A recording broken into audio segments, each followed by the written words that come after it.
My sil bullied my autistic son, I defended him, and now my family sides with her.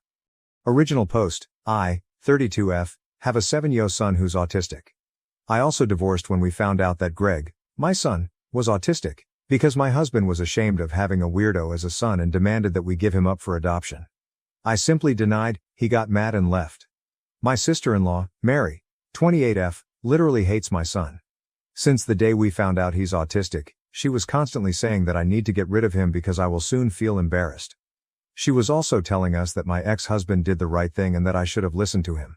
Nobody has ever said anything, and I have never caused any drama because I didn't want to ruin the whole vibe, since I only see her in family gatherings. But today it happened.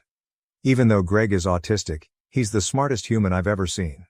Today is my mom's birthday, so I had the chance to meet Mary again. As she was talking, she was sometimes making small mistakes and Greg was the one correcting her. At some point her face turned red, she stood up and started yelling at my son. She was calling him problematic, weird, said that she now knows why Greg has no friends and that his dad was right about leaving him. My son cried, for the first time. He has never cried about a situation before. At least not in front of me.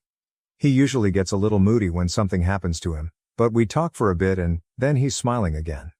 I was too shocked to say anything. I just stood up, took Greg's hand and left. But then I realized that by leaving, I wouldn't make things any better. So I told Greg to wait in the car. I went back and everyone looked at me in shock. My parents were trying to stop me because they knew that Mary had fucked up, but I didn't really care. She hurt my son, so she should pay for it. I watched her as she was standing up and walking towards my direction, having this annoying smile on her face. I grabbed her by her neck, barely letting her breathe. I just told her, if you ever make my son sad, I will make sure you spend the rest of your life more miserable than ever. And left. Relevant comments. Jesus Christ, the stories I read on Reddit, how do these people even exist? An adult bullying a 7-year-old within your own family. What the flying fuck? OOP's reply. Cold-hearted and mean people unfortunately exist. I hope y'all never get to experience this kind of behavior from your own family. Did your family not put her in her place? OOP's reply. Unfortunately not. I've started to believe that they actually agree. What did your brother say? Is he still embarrassed for being married to such an ignorant person? OOP's reply. My brother said nothing at all. He just silently told her to sit down when I returned, but nothing too special. There is something deeply wrong about a grown adult making an innocent kid cry for no good reason, even worse when it's not even their own kid. It gets worse when you consider autism is effectively special needs. You'd need to be really sick in the head to even go there. Totally understand your reaction though, but definitely be careful with someone like her too. Don't give her the power to damage you both. That aside, he's lucky to have you. Update, just called my mom. The moment she answered, she started yelling. She said that I should be ashamed of ruining her birthday and that she doesn't want me to go to any family gatherings again, as I've made my sil upset. I told her I couldn't care less about how Mary felt. The only thing I cared about was Greg. I reminded her about the times when my sil was talking shit about her only grandchild and asked her how was she able to keep her cool when her beloved Mary was calling her, once again, only grandchild problematic. She answered by saying that she didn't know how to react, so the solution was silence. I asked one more thing. If she agreed with Mary. If she is ashamed of my son. Her answer was hanging up the phone. My brother keeps ignoring my calls. I want to personally thank each and every one of you. Receiving all this support from you guys made me strong again, and because of you and the stories you told me, I have the courage to protect him even more and never give up. Thank you. Relevant comments. You're a good mother. I'm autistic, but my parents think it's demon possession. Going NC was the best thing I did for myself. My kids are also neurodivergent and I do my best to protect them. If your family didn't have your back, you don't need them. If your brother isn't calling you to apologize for his wife, you don't need him. Your responsibility is to your child and protecting him from people like your SIL. If you do choose to go NC, it hurts at first, but it does get better. I wouldn't be surprised if the distance causes them, mother and brother, to reevaluate the situation. OOP's reply. I have chosen not to contact again for my child's sake, and I know it will be hard, but I'm willing to fight for him. Sending hugs to you and your loving family. Y'all know why is Op's mom taking Mary's side? Because she sees her as her only chance of having a normal grandchild, that's all. Sorry you're going through this, Op, but you did the right thing. This had been going on long enough, but it's time to go NC with the abusive family. I wouldn't have done worse honestly if I were you. My FIL changed the inheritance because my son has autism, despite my grandfather-in-law's dying wish to provide for him. Before we get into this story, you should know, my son is 5 years old and is nonverbal autistic. When I was pregnant, my grandfather-in-law Robert Sr. told me that if I had a son and named him Robert IV, he would inherit the family fortune of several $1 million worth of real estate and investments. This was his dying wish that his name lived on. I of course didn't know that my son would be nonverbal autistic, but I agreed to it because I wanted to do what's best for the family. My grandfather-in-law told me that his will was that the property be passed to his son Robert Jr., my FIL, and then to his son and my husband, Robert III, and then left to our son Robert IV, who would most likely pass it on to his son one day. Well, he passed shortly after and left everything to his son with future intentions known and agreed upon. I had my son Robert IV and I thought that would be the end of it. Until a week ago. My FIL has 2 sons. Robert, my husband, the oldest, and Richard, who is the middle child. Robert, my husband, is hardworking, good with money and reliable. My Bill, on the other hand, is not. He can't hold a job. He has multiple kids from different moms that he barely sees, let alone takes care of. He's also been in and out of rehab or jail, petty theft or drug use, etc., nothing major, the last decade. He's been given every opportunity to turn his life around and refuses each time. He's been given cars, job opportunities, places to live that other people who don't have wealthy parents to fall back on would kill for. He never takes it seriously and always takes it for granted. The only reason he is alive right now is being constantly bailed out or enabled by my MIL. Most recently, we've given him our house, at my MIL's suggestion, so he could have a place to stay after he got out of rehab and to give him a safe place for his kids to visit so he could try to build a relationship with them. My husband and I needed a bigger place for our growing family anyway, so we agreed to it and bought a second home, and Richard moved into the first. He now pays the mortgage and whatever is needed to maintain the property. It's been a few months and surprisingly he's been making the payments on time despite not having a job. I suspect Neil has been giving him the money. I thought everything was fine until last Sunday when we got together for dinner. My Bill mentioned how he couldn't wait to move to his new place. I asked what he was talking about and he said he was moving into my grandfather-in-law's house. Excuse me. I pulled my husband and Phil into the other room and asked what was going on. My husband had no idea, but my son told me that he was changing the will to leave the property and investments/money my grandfather left behind for our son to Richard. My husband's son would be getting my Phil property and smaller portfolio. Normally I wouldn't care, but this property was promised to my son. My son is nonverbal autistic, which we didn't know about when grandfather-in-law passed away.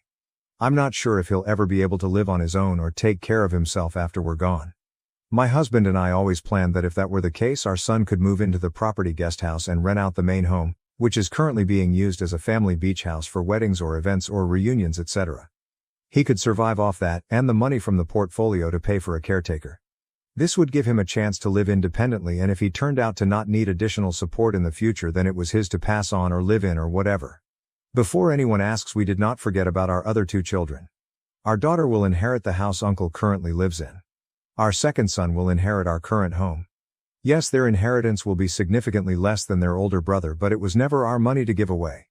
Grandfather-in-law, who was the original owner of the property, made it very clear that he was leaving this for my oldest son and him alone. We want to stand by his wishes. My MIL and BL both knew of this plan. They told me they were supportive of my efforts to provide for our son's future and that I was a good mother for thinking so far ahead. I was deeply upset by this news and asked why he was changing his mind after promising to his father and to my husband that he would pass this on to his grandson and great-grandson. He said that he always intended to respect his father's wishes, but that our son Robert IV didn't live up to the namesake expectations that he's sure grandfather had for an heir. Yep. My son wasn't worthy because he was autistic. Since he knew that my husband would honor his word and leave it to our son, he thought it would be best if he cut my husband out altogether and leave it to his other son Richard. I asked him why he would leave it to someone as reckless as Richard when his youngest Rachel was more financially responsible. He said it was because only a son could be an heir. Apparently my MIL has also been pressing for months to give Richard the home, and that Richard told him that he deserved better than our charity. That since we had 2 homes, that we saved and paid for on our own, that it was only fair if he was given grandfather's property and money. I immediately excused myself, grabbed my kids and left the house. My husband and I talked, and while he's upset about what happened legally, Grandpa left the home to his dad and he isn't obligated to leave it to him in spite of his promise. He says that he's sure we'd find another way to provide for our son if he needs it. That, however, isn't good enough for me. We busted our butts and sacrificed so that we could give all of our children a home to live in someday. Now we're being put into a position where we have to choose which of our children get a home. Not to mention if our son does need additional support and income, he's going to have to live with us and off of our income and will not have the chance to be independent.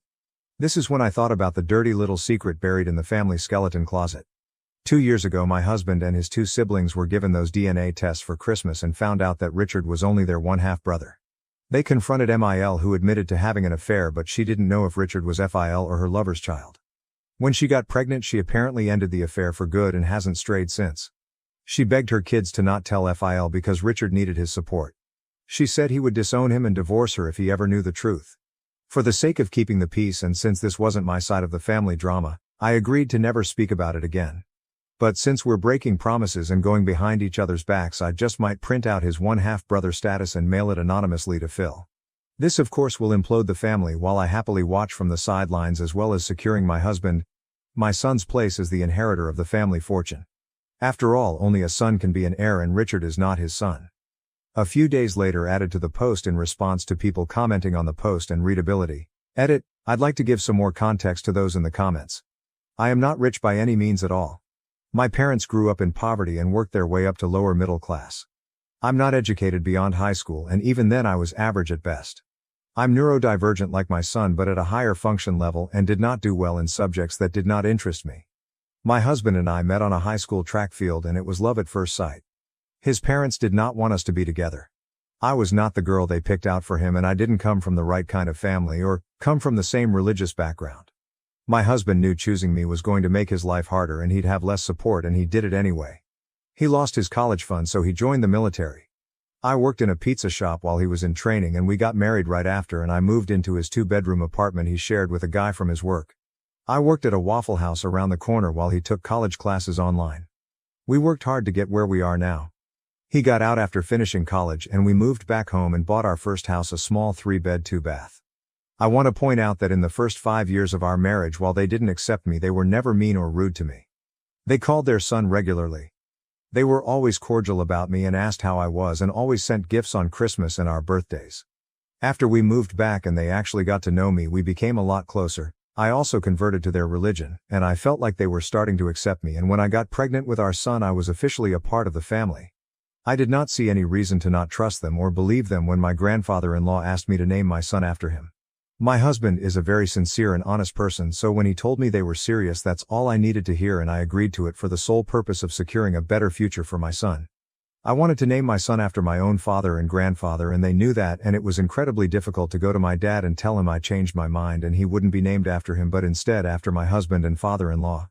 I could tell he was disappointed, but he agreed that I was doing the right thing for our son. So for them to put me through that, robbing me of the chance to pick the name for our firstborn under the promise of he will want for nothing, and then to snatch it away because he wasn't the kind of namesake you wanted, because he was autistic, because he wasn't the perfect heir they imagined, and they expect me to bite my tongue and be okay with my son being screwed over. Hell no. We're going to be visiting my extended family for the summer next week. I'm going to have my friend mail it from a local post office a week or two after we leave, so there's not a trace back to us, and we'll see what unfolds from a distance. Edit: Jesus people. I get it. I will clean up the story. Look. I added periods. Are you happy now? Small update on same post a week later. Small update. I've taken the comments seriously, and I have formulated a plan to orchestrate this from the shadows. So far I've executed steps 1 and 2. My mill has 2 sisters. One lives only an hour away and has a drinking problem and loose lips after she's had a few. I figured if anyone had dirt on who Richard's biological father is, it would be her. I dropped by unexpectedly at Great Auntie's house with a nice bottle of tequila, and after a few she was in the golden state of being sober enough to accurately spill the tea but drunk enough to forget telling me. I've got a name and that he was local to the area. I've decided to hire a PI whom I just got off the phone with. I've asked him to find the guy and let me know when he does. I'll update with the next step once he's been found. Final update on same post a month later. Final update. I apologize for making everyone wait so long to close this saga. I was visiting my family when one of my children got very sick and was hospitalized for a week. They are doing well and we are home now and will be getting surgery to correct the problem soon, so there is no need to worry on that end. That being said, up until a few days ago my entire focus was on my child and their well-being, so I put all of this on the back burner. I found Richard's biological father fairly quickly via PI and requested that he collect an item with saliva on it and send it to a company with Richard's toothbrush I stole while visiting a few weeks ago before I left to see if they were in fact a paternal match before I put my plan into motion. I received confirmation via email and requested Richard's father's address from my PI and got to work. I called my friend and told her to expect a package in the mail and asked her if she could open it and put the sealed, addressed and stamped envelope in the mail for me, and she agreed. Inside that envelope was a letter I typed and printed from the hotel office area claiming to be my MIL and that I recently found out via DNA testing kit that my husband wasn't Richard's father and that the only other man it could be would be him. I told him that I had hired a PI to collect his DNA so that I and he had 100% proof of his paternity to Richard and the DNA was a match. I told him Richard wanted to meet him at least once so he could have some closure and offered him a large sum of money if he could make this happen.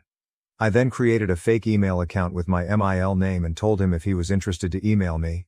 I also included the DNA test and paternity test results. A few more days passed and I had an email agreeing to meet. I emailed him telling him to come by my in-laws' house at the regularly scheduled weekly family dinner time. I told him that my husband was aware of the affair and has chosen to forgive me and that he will be present at the meeting to ensure that nothing happens between the two of us, and once Richard has closure my husband will write him the check and he is to leave and not contact me again. He told me that he understands and agreed, but that if Richard wanted to continue a relationship with him he would do it. He never had any children of his own when he was younger and was excited to learn he had a son. I told him that was Richard's choice but to never contact me or my husband again. I also told him to bring the paternity and DNA tests with him as Richard wanted to see them and I didn't have any extra copies. I gave him specific instructions to not knock or ring the doorbell since my daughter gets notifications on her phone when someone rings and she didn't need to know about him unless Richard wanted her to. I told him the door would be unlocked, it always is for family dinners, and we would be waiting in the dining room. In order to spare Rachel from being dragged into this any more than she has. I called her a few days earlier and told her that I had bought tickets to a show happening on the same night as the family dinner and had forgotten about them before I went on vacation and asked her if she and her husband would like the tickets. She said yes and thanked me and I went online and purchased 2 tickets and then texted them to her. The only wrench in my plan I didn't anticipate was being in the hospital with my child at the time that all hell broke loose. I was in the hospital with them for about 3 days while my husband was at the hotel with our other 2 when he got the call from File. Mill's affair partner shows up as scheduled with the DNA and paternity tests and thanks my MIL for arranging this meeting. He apologizes to my FIL for what he did so many years ago and that he hopes he can forgive him someday and then hands the papers to my Phil. He then goes to Richard and tells him he's so grateful that he wanted to meet him and asked if he had any questions for him. Mill doesn't say a word and is completely frozen and Richard has no idea why this man is shaking his hand trying to hug him as FIL is frantically flipping through the papers. Boom. File starts screaming and cursing and comes to Richard's bio father to hit him when Mill comes in between them and starts begging for forgiveness and that it was so long ago and she hasn't seen him in 20 plus years, etc. File screams at bio father to get out before he kills him and bio father takes off out the door. Fil flips his shit and calls Mil a lying wait zero re and to get out of house and to expect divorce paperwork from his attorney and she drops to her knees begging him not to do this and to think of Richard. File then turns to Richard and tells him that he's relieved that a lying stealing POS drug addict was never his son and tells him to get out and take his ex-wife with him. He then storms out of the dining room and starts packing all of Mil things and throwing them in the hall by the front door. Richard eventually takes his sobbing mother off the floor and leaves. After they're gone, File called my husband and told him what happened, followed by Richard. Richard says that Mill is with him at our house he's renting. He then demands that my husband abandon me and our sick child and fly home so that he can talk to his dad and fix things and that he doesn't want Mill living with him when he moves to his new house. My husband tells him no, that he will come home as scheduled and talk to File then and hang up. My husband then calls me and tells me what has happened and I ask him what he wants to do. He says he's okay and right now we're just going to focus on our family and we'll deal with this when we get home and we turn off our phones until then. We get home and I have a million missed calls from everyone. BL got drunk and showed up at Fil house later that night demanding he take her back and that she's his wife not his and it's his job to take care of her and that there isn't room for her at his new house. My Fil, as predicted, tells him that there is no new house now or ever, that only his son will ever inherit that house and to get out. BL then punched Phil and Phil called the cops and had him arrested. Fil froze all of the bank accounts so Miel couldn't bail him out. Sil finds out about this the next morning when Mill calls her freaking out that Richard never came home the night before and Phil has blocked Mill's number so she can't call him. Rachel calls her dad and tells her what happened the night before and that Richard is in jail. Rachel then lets it slip that she already knew. He then asks if Richard or Mil knew and she tells him that they did and he told her he was disappointed that he didn't tell her the truth before and hangs up. Rachel called Mil and told her Richard was in jail and Mil tried to bail him out but couldn't because her cards were frozen, and Sil asked her husband if he'd bail him out but he refused since her father and his father are business associates and that he's not going to get involved, and that was that. Richard was in jail for a few days on assault charges when we got home and got caught up to speed on everything that happened. My husband went and bailed Richard out, solely for his niece's sake, and gave him a ride back to our rental home. He then went to Phil house so they could talk. Phil asked if he knew and my husband told him he did. Phil asked him why he didn't tell him the truth and my husband told him he wanted to but that his mom begged him not to and that she was sorry and that it would never happen again and that he wanted to protect both of them and his siblings from the pain of a divorce.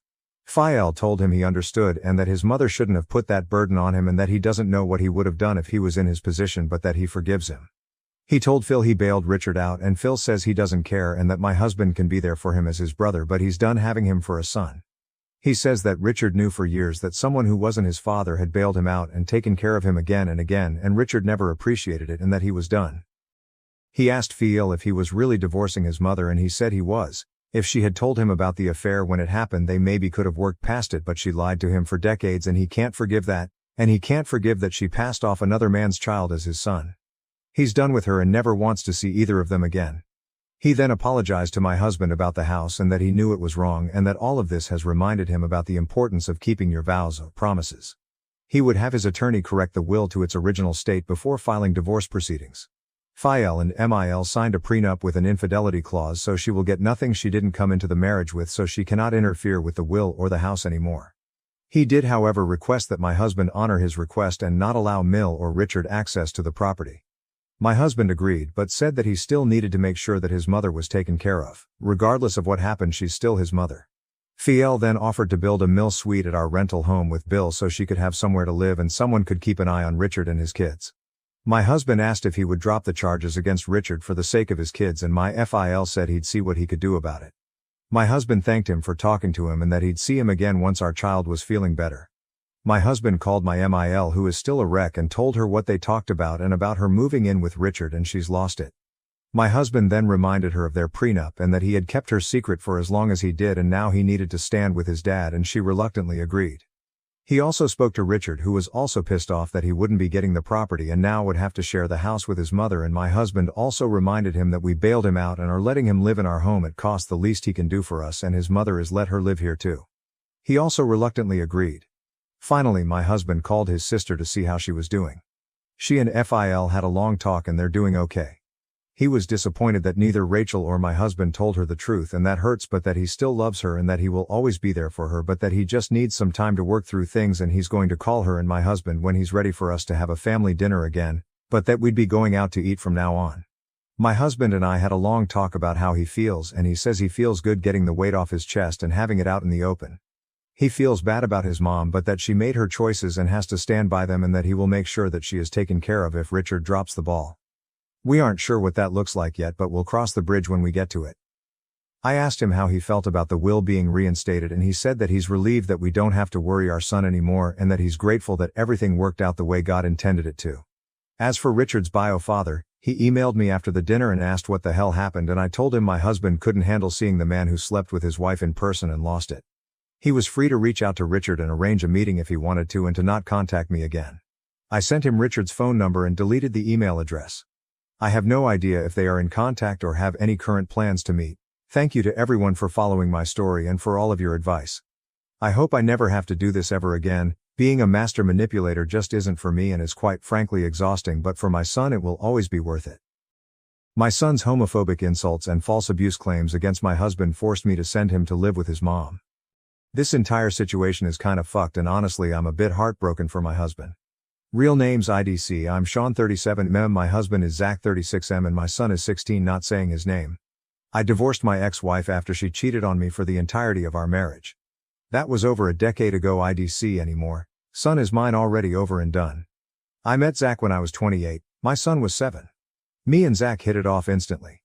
I was finally in a place to start dating again and thankfully he was the first person I was interested in. We connected on everything me and my ex-wife did and a million more things. People say life has a plan for you and honestly I believe it. I'd go through a million more divorces and be cheated on over and over if I ended up with him every time. One of the big things was my son. Zach was hesitant at first just because of the situation, but he wanted a family badly and I was excited for him to meet my son. After dating for a year, I talked to my ex and told her I'm introducing our son to a guy I'm seeing, told her it's serious and I see a future with him. She was happy for me. We have a very good relationship now. Just told me to tell her when I was going to do it so she could be prepared if our son had any questions for her when he visited next. Zach and my son were best friends. Did everything together. They loved playing Minecraft together. They spent hours sitting in front of the TV. I loved watching them. I was so fucking happy the first person I found after my ex was this amazing. After about 6 months I asked Zach to move in and the rest is exactly as I've been describing. Amazing. My son started calling Zach his other dad when he was 10. Very sweet moment which makes this hurt worse. Well, last weekend my son had 3 of his friends over. They were playing video games in his room and I'd just left to do grocery shopping for the week, so it was just them and Zach. I don't know how this topic came up but things got very homophobic. My husband was sitting on the couch and I guess my son and his friends thought me and he left but it was just me. My son's room is connected to the living room, so if you're sitting in the living room it's not super hard to hear what's going on in his room if he's being loud enough. 4 teenage boys playing video games. One of them said how it feels having a F-slur, IDK if I can say it or not on here, as a father.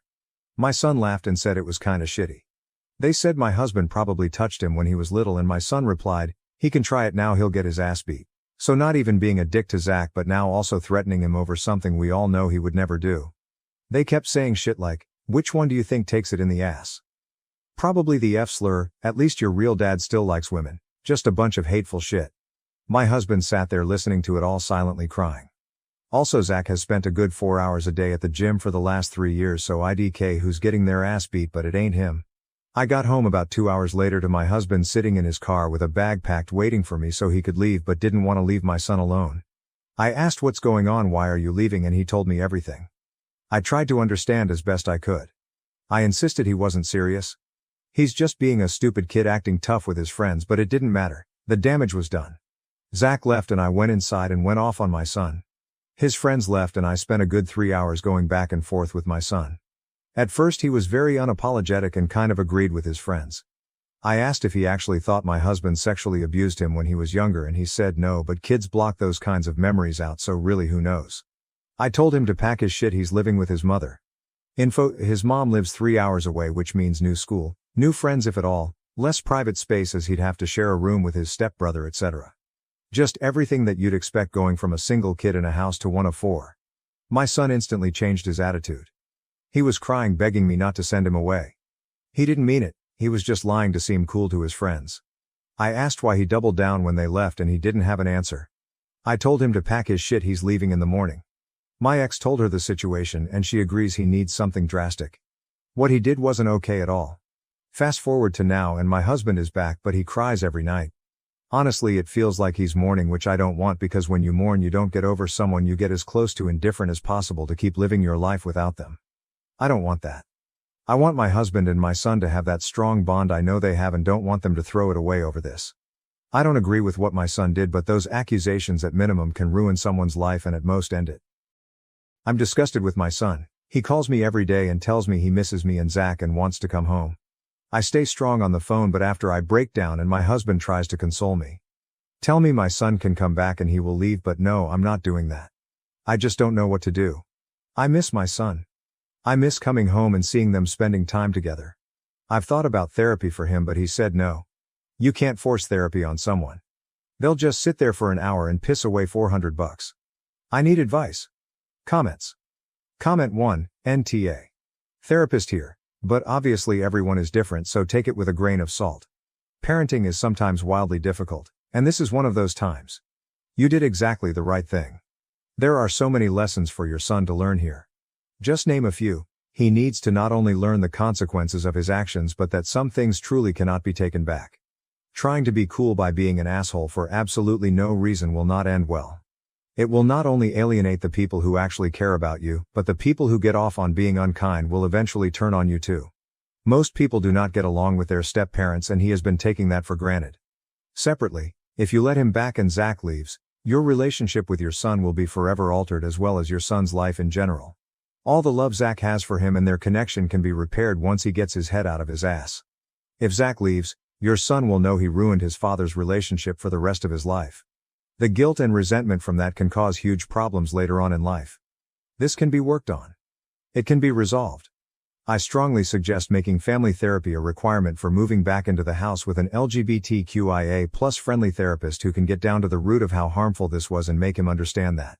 Individual therapy is also a great idea, but family dynamic stuff needs to take priority. Comment 2. This is great advice, but considering the man alleged he was possibly a pedophile, OP's husband clearly isn't going to risk his future on someone who is capable of being that callous. I wouldn't either. This is fixable, but it doesn't mean it will be. It's not any different if a blended family comes together, and the daughter accuses her stepdad of touching her. There was literally a post 2 months ago about this exactly. He moved out, divorced the mom, and refused to stop the divorce once she confessed her bio dad put her up to it so he could fuck with the mom. Kid thought dad would come back if it happened. Newsflash, he didn't. That said, everyone told him that his future wasn't worth risking it. Just because he didn't get a full-on accusation and a police investigation doesn't mean he should be asked to risk it. I'm saying the same here. Zach said he would move out if the son came back. I think we are likely beyond counseling, at least for a while, certainly not while he's a minor. There is hope in the future though, and this is the way. Comment 3. Yep, I wouldn't risk it and neither should Zach. Some things cannot be taken back. Some harms cannot be undone. Comment 4. I tell my kids this when we talk about choosing our words. Words are like toothpaste. Once you squeeze it out of the tube, it's almost impossible to put it back. Update. 2 days later. This will be long. Sorry. Not going to lie, the entire OG post was basically a disaster. I expected a few replies with only one actually being helpful and then the post died. Didn't happen that way. So much back and forth and so much hate towards me being gay. I expected some, but holy shit. I was done with that post when someone suggested that me and my husband both abused my son sexually just now. Disaster. I thought living in bumfuck Montana was bad with the homophobic shit I deal with. As for the update, I spent the day yesterday with my son. A lot of people accused me of not taking his claim seriously. I did. The first 30 minutes of our initial talk when this all happened was about if he actually was abused. He said no. I asked again when I got here. I made sure to let him know there is no one I'd believe over him. He won't be punished for saying the truth if he was abused for not, but I needed to know. Again, he said no, he was never touched or raped by my husband. On to the questions and his answers. Why would you say something so dangerous? My son said he was feeling rejected by my husband since as of late he hasn't been spending nearly as much time with him. Which is true. A large part of my husband's life is my son. Zach tutors him, he coaches him in his sport, basketball, he goes on morning runs with my son, he used to drive him to and from school before my son got his car. They both share a lot of interests, and as a kid-step-parent dynamic they spend a lot of time together. Towards the end of last year's summer when my son was still with his mother's, my husband talked to me. He said he wanted to start spending more time apart, but not that kind of apart. He wanted to have more of a social life. He wanted to be able to do things away from us but not like separate, if that makes sense. He realized my son would be leaving for college in 2-ish years and my son was such a large part of his life he didn't want to become depressed after he left with nothing to do. I agreed and said it was a good idea and he had my full support as long as he still came home every night at a reasonable time and didn't let his relationship with my son suffer or anything. As of now, yes, it is different. My son doesn't need rides to school, he doesn't need tutoring, he doesn't do basketball anymore. Their hobbies are still the same, but my husband has been spending less time at home. It's not like he's gone all hours of the day and comes back at 3 a.m., but he has a healthy social life. IDK, how to explain it? Do you realize how dangerous it is to say something like that if it isn't true? He said yes and he didn't think anyone was listening. He was just going along with his friend's shit. That didn't make sense to me, so I asked why he stood by his statement after I sent his friends home. He said he thought he shouldn't back down from something he says. Kind of like a ride or die IDK. I told him that's fucking stupid and never do that. Especially if he regrets what he said and it wasn't true in the first place. He said he knows he realized that when it happened, but he just couldn't stop himself from keeping it up. It didn't hit him that it was serious until I told him he's going to stay with his mother. Why do you want to be friends with people that talk so much shit about your parents? He doesn't want to, but the kids bully the shit out of everyone they don't like and he feels like he's in too deep to back out now. I do understand, I had kids in my school like that. Bully everyone. They were cool to me though until they found out I was gay, then they fucked my last few years of high school up. I told him I get it to some degree, but he doesn't have to add into what they're saying. Small chuckle and a fuck you is usually enough to get people to move on from something. I also asked about them bullying him because they kind of were. He said yeah, but they're not that bad with it. They just rip into him every so often about having gay dads, and I guess over time it made my son feel poorly towards my husband. The distance my husband was setting with my son mixed with his friends saying the shut they did just added up to that. I told him I understood.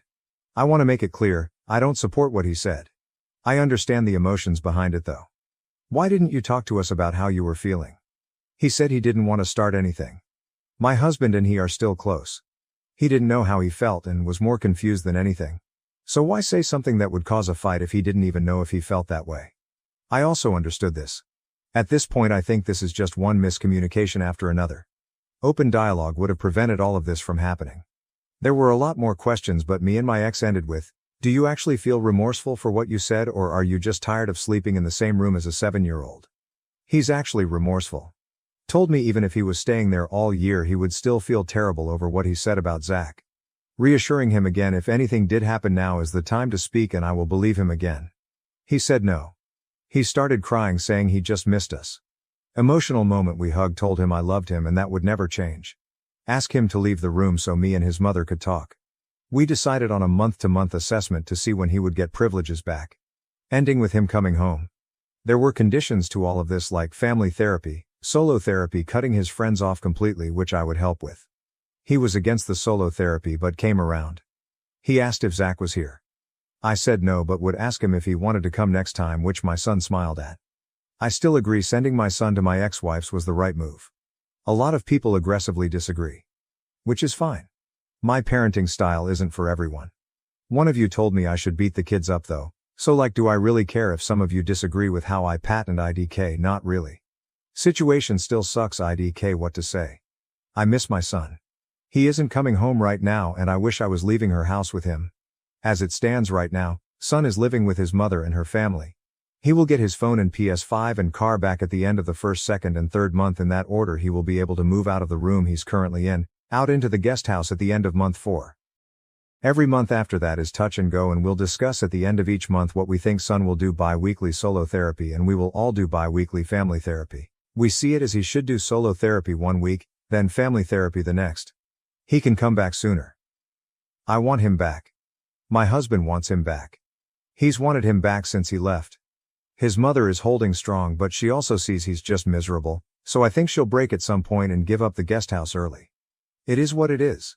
At the end of the night my son asked if Zach would want to hear from him so he could apologize, and I told him yes. I've told him yes a few times now. Zach would love to hear from him.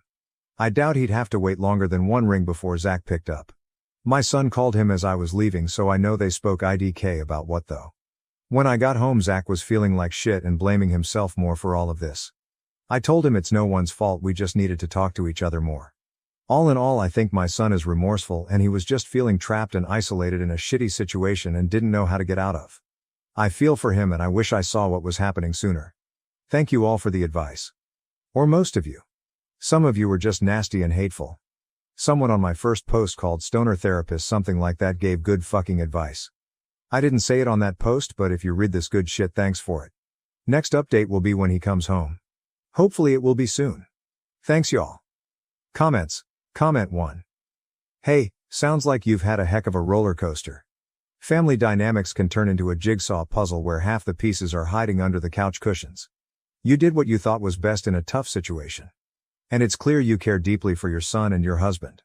Props to you for navigating such choppy waters and for keeping communication open, even when it's as fun as stepping on Legos in the dark. It's great to hear that you're setting up some therapy. It's like oiling the squeaky wheels of family interaction. Just remember, healing and understanding take time, like fine wine or figuring out why the printer won't work even though it's plugged in and the Wi-Fi is fine. Keeping my fingers crossed that your family puzzle comes together smoothly, even if it takes a bit more searching under the furniture for those missing pieces. Here's to hoping the next update is full of good news and homecomings. Comment 2, screw those assets that show hate. Sounds like you have a wonderful battle plan in action. Hope your son makes the right choices in friends going forward. Karen demands to move in after blowing all her money on travel. Am I a jerk for refusing? So, I, 32M, possess a modest 3-bedroom house that I've been paying off for the past decade.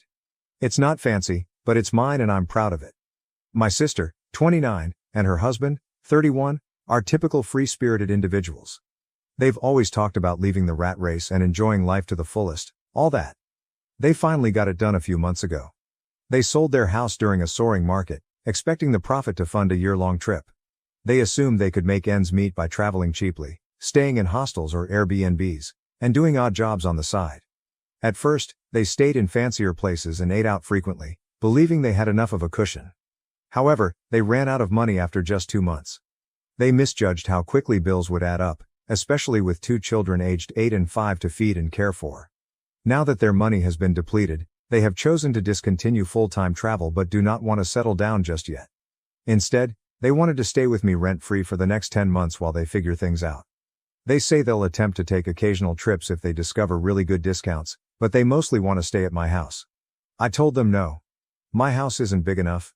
I don't want the interruption, and I don't think it's fair for them to rely on me because their plan failed. I offered to help them find a cheap rental or even cover some of their expenditures for a few months until they could get back on their feet, but it wasn't enough. My sister yelled at me, accusing me of being selfish and jealous of their adventurous lifestyle. To make matters worse, my parents agree with her, claiming that family should support family and that I am being very rigid. My parents live in a small apartment and cannot accommodate my sister's family, which is probably why they are putting her on me. They stated I don't grasp the importance of experiences and should be more helpful. Some of our mutual acquaintances have also advised me to be more understanding, but I believe it is utterly ridiculous to expect me to house their entire family for nearly a year simply because they did not plan adequately. My sister ruined my life by helping my ex-wife force me to pay child support for a child that isn't mine, while hiding her own affair. I'll start by saying that I truly despise my sister, albeit this wasn't always the case. She is my older sister, and as we grew up I admired her greatly. However, she has shown me throughout time that she can be a dreadful sister. My ex-wife Susie and I had been married for 2 years before I found she was cheating on me. The information came as a complete shock. I recall the moment well. I was browsing through her messages when I came across a chat in which she confessed to sexting with her male best friend for 8 years. Susie had always told me that he was merely a friend who had been in her life forever. Despite occasional envy, I had a great faith in her. We had established our relationship on trust, so when I unintentionally discovered the explicit text exchanges between them, I was completely taken aback.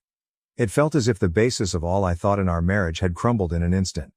When I challenged her, she broke down and apologized profusely.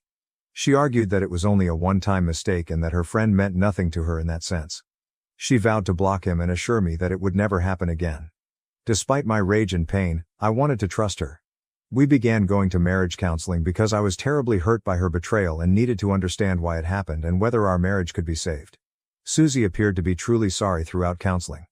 She accepted responsibility for her misdeeds and worked diligently to recover my trust. For a time, it seemed like we were making significant progress. She was attentive, open, and willing to work to repair our connection. I decided to stay and give our marriage another opportunity because I still loved her and wanted to believe that people could change and relationships could be repaired. However, as you may have predicted, it was a huge error. After a while, I discovered that my ex-wife was attempting to meet up discreetly with her male closest friend. She had told me earlier that evening that she was going out with a coworker, but something about her demeanor looked off, and I had a nagging suspicion she was lying.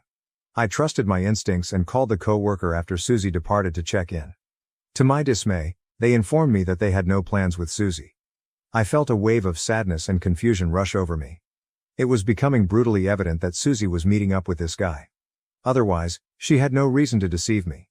My mind raced with thoughts of betrayal as I attempted to call her several times, but she disregarded each call. As the night progressed, I felt an increasing sense of dread and helplessness. She arrived home pretty late and utterly inebriated. I'd been waiting for her all evening, sitting on the couch in our living room, my head whirling with emotions. When she stepped through the door, she didn't acknowledge me. Instead, she stumbled past me on her way to the bedroom, as if I didn't exist. I sat there feeling invisible and completely saddened, understanding that the woman I once trusted and loved had become a stranger to me. Later, as I was about to fall asleep, I heard her phone beep on the bedside table, indicating a message notification. Susie had fallen asleep wearing her evening clothes, evidently too inebriated to change. I carefully covered her with a blanket and, filled with dread and curiosity, Leaned over to see what message she had gotten. I knew the number right away. It belonged to him, her male acquaintance. My heart fell as I read the words. That was so much fun. We should do this more frequently. The message ended with a tongue and a sweat drop emoji, which made matters worse. I felt a rush of sickness come over me. There was no way a guy would send a message with those emojis unless something big had occurred between them. My mind raced with frightening thoughts of what they may have done. I felt ill to my stomach as I realized that my worst worries were probably true. I attempted to relax myself, but it was impossible. The betrayal felt like a real agony in my chest, and I couldn't get rid of the thought of them together. I couldn't get any sleep that night. I tossed and turned in bed, my mind filled with fear and grief. I kept repeating everything in my thoughts, wondering how it had gotten to this point and what I should do now. The night seemed long, and by the time daylight arrived, I knew nothing would ever be the same. When I confronted Susie about that night and how she had lied, she tried everything she could to avoid accepting responsibility. Initially, she attempted to manipulate and gaslight me, stating that my lack of trust was the real issue and that calling her coworker was a violation of her privacy. She accused me of being neurotic and unreasonable. Her attempts to gaslight me were difficult and unpleasant, but I refused to give in. I brought up the message he sent and demanded an explanation. She dismissed it, claiming that's just how friends talk to each other, and dubbed me crazy for reading too much into it. Her dismissive tone simply strengthened my drive to discover the truth. I chose to play my final card. I told her that if she didn't come clean, I'd approach him directly. This warning seemed to hit a chord. She became visibly uncomfortable and attempted to persuade me not to contact him, evidently concerned about the repercussions. Susie eventually broke down and confessed, despite her initial resistance and reluctance.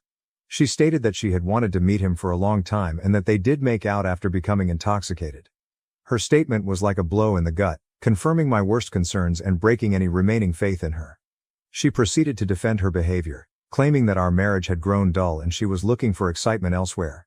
I firmly objected, pointing out that her adultery and deception were the very reasons our marriage had deteriorated. I reminded her that it was hard to go back to normal after realizing she was sexting with another man. Despite her attempts to excuse her behavior, I held firm. I made it plain that she was solely responsible for breaking our vows and shattering the trust we had built. I voiced my severe displeasure and informed her that I had reached my breaking point. I couldn't just ignore her acts and pretend everything was fine. Susie, recognizing the enormity of the situation, started appealing for pardon. She admitted her issues but begged me not to abandon her, emphasizing her willingness to work on herself and our relationship. Despite her vows, I realized that our trust had been irreparably shattered. The damage was too severe now, and I realized that continuing would just prolong the inevitable. Her infidelity had left a chasm that we couldn't mend, and our marriage was irreparably destroyed. After learning this, I had to make the most difficult decision of my life: ask her to leave my house. Fortunately, we had a prenuptial agreement in place, so I was relieved that it would safeguard me from any potential financial consequences of our divorce. Despite her desperation and attempts to enlist her friends to encourage me to forgive her, I stayed firm in my decision and eventually booted her out onto the streets. I know this may seem harsh to read, but I was in too much suffering. I had always imagined that we would grow old together, but her betrayal left me devastated, and I knew I would never be the same again. I told my parents and older sister, Na, about what had happened between me and Susie. They were astonished and disturbed by the news, as no one had expected Susie's behavior. They informed me of their support for divorcing her, which gave me some consolation. Here is the punctuated paragraph, logically divided into pieces. However, Na appeared abnormally silent throughout this, which struck me as peculiar. When I asked for her thoughts, given her strong friendship with Susie during our marriage, she answered unexpectedly. Instead of embracing my emotions of betrayal as a result of Susie's behavior, Na questioned if I was definite about divorcing her, pointing out that, unlike me, Susie had family support. Na's remark surprised me since it appeared like she was more concerned about Susie's well-being than the emotional turmoil I was experiencing. I answered sternly to Na, indicating that I didn't care about Susie's support system because she had decided to betray me multiple times through infidelity. I made it clear that Susie's well-being was no longer my concern, and I wondered why she seemed more concerned about my ex-wife than about me, her own brother. Na justified herself, stating that she was only concerned about me and did not want me to make rash decisions concerning my marriage. She stated that she had always believed Susie and I were meant for each other and that she was still shocked by our divorce. As a result, she inquired as to whether I will have any regrets in the future. While I found her remark weird at the time, I didn't think about it too much later. The entire situation was already emotionally draining, so I concentrated on getting through my divorce first. Initially, everything appeared to be going well for me during the divorce proceedings, and my lawyer was certain that we would win. But suddenly everything changed. Susie announced a bombshell: she was pregnant. This discovery really caught me off guard. I had not expected it at all. Clearly, life had other plans for me and intended to hurt me even more. Susie and her lawyer asked me to put the divorce procedures on hold after hearing this news. They stated that we should strive to resolve matters for the sake of our child. Susie insisted on providing our child with a conventional family upbringing. I was taken aback and instantly responded, declaring that I no longer cared about her wishes and that this child could not be mine. Susie responded by arguing that she had never been intimate with anybody other than me. She highlighted that just because she had a sexual encounter with her male closest friend that night did not mean she could become pregnant from him. She continued to encourage me to think about what was best for our child and to fight for our marriage for the sake of the baby. But I refused to be influenced. I realized this was a desperate attempt to derail the divorce process and guilt-trip me into staying with her so she could continue to live a luxury lifestyle on my money. Susie was clearly grabbing at straws, but I stayed firm in my determination to leave the marriage. I remained steadfast, arguing that the divorce will continue as planned.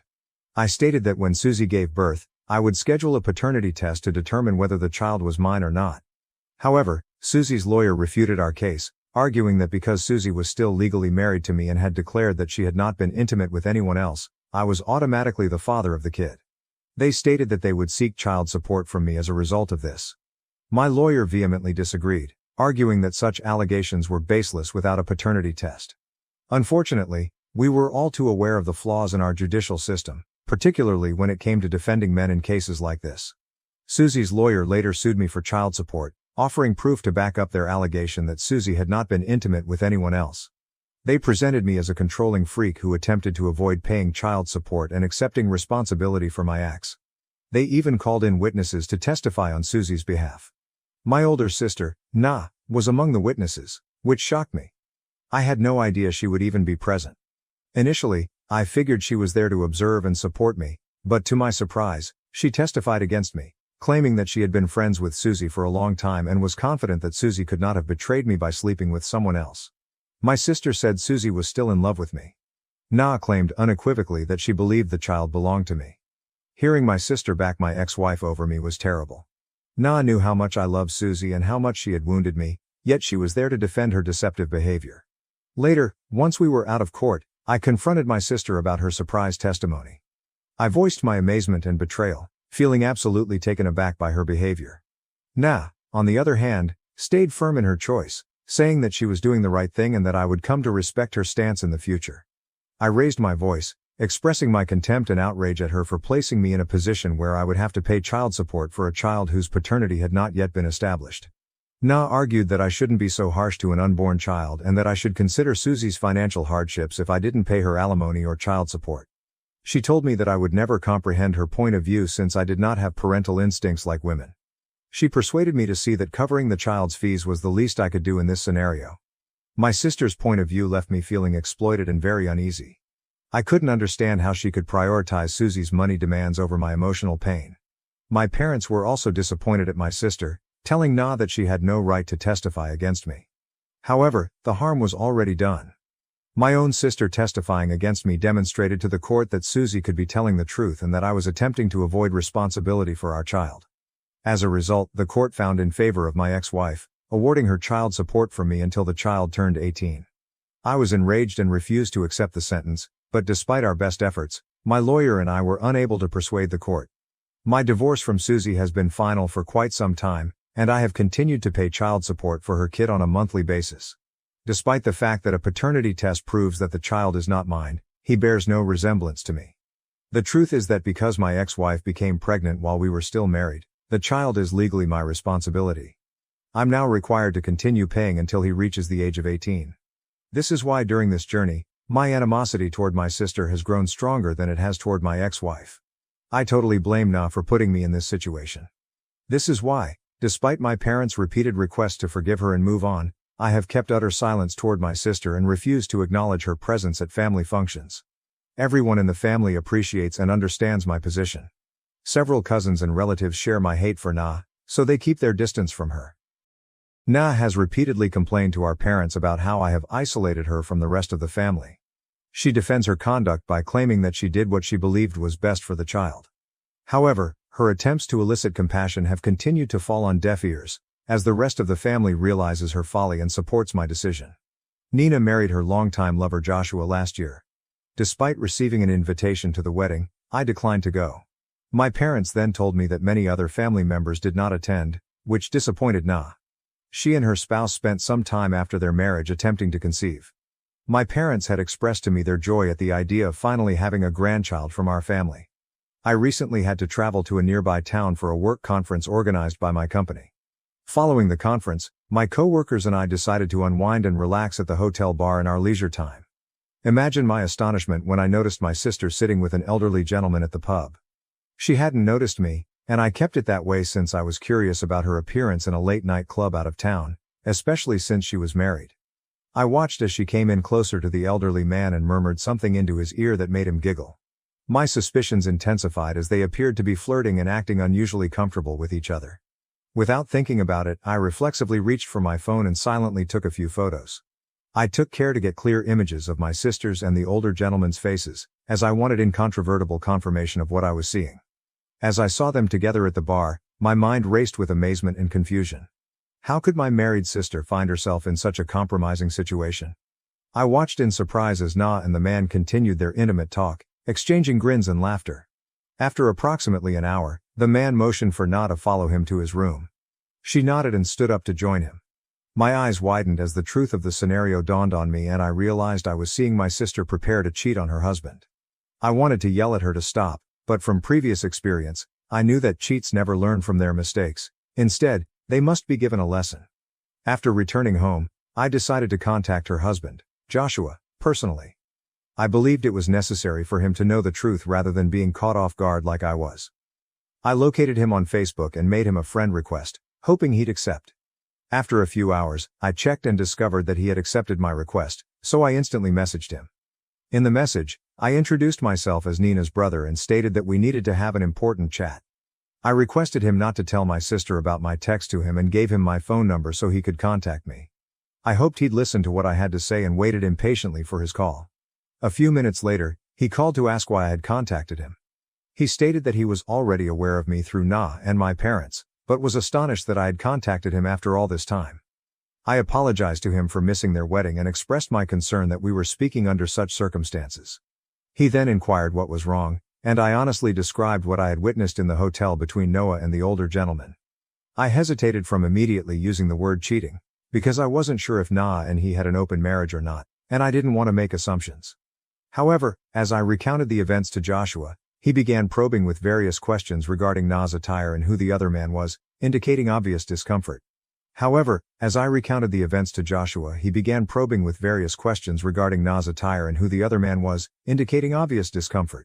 To back up my story, I said that I had taken photographs of her with the gentleman, as I found it difficult to believe myself. I immediately shared those photographs with him to provide actual proof of what I had experienced. He was clearly moved by the revelation of Nina's infidelity and was wrestling with the seriousness of the situation. After a lengthy pause, he suddenly expressed gratitude for my candor and asked why I would go out of my way to assist him, given that we were virtually strangers and I no longer had a relationship with Na.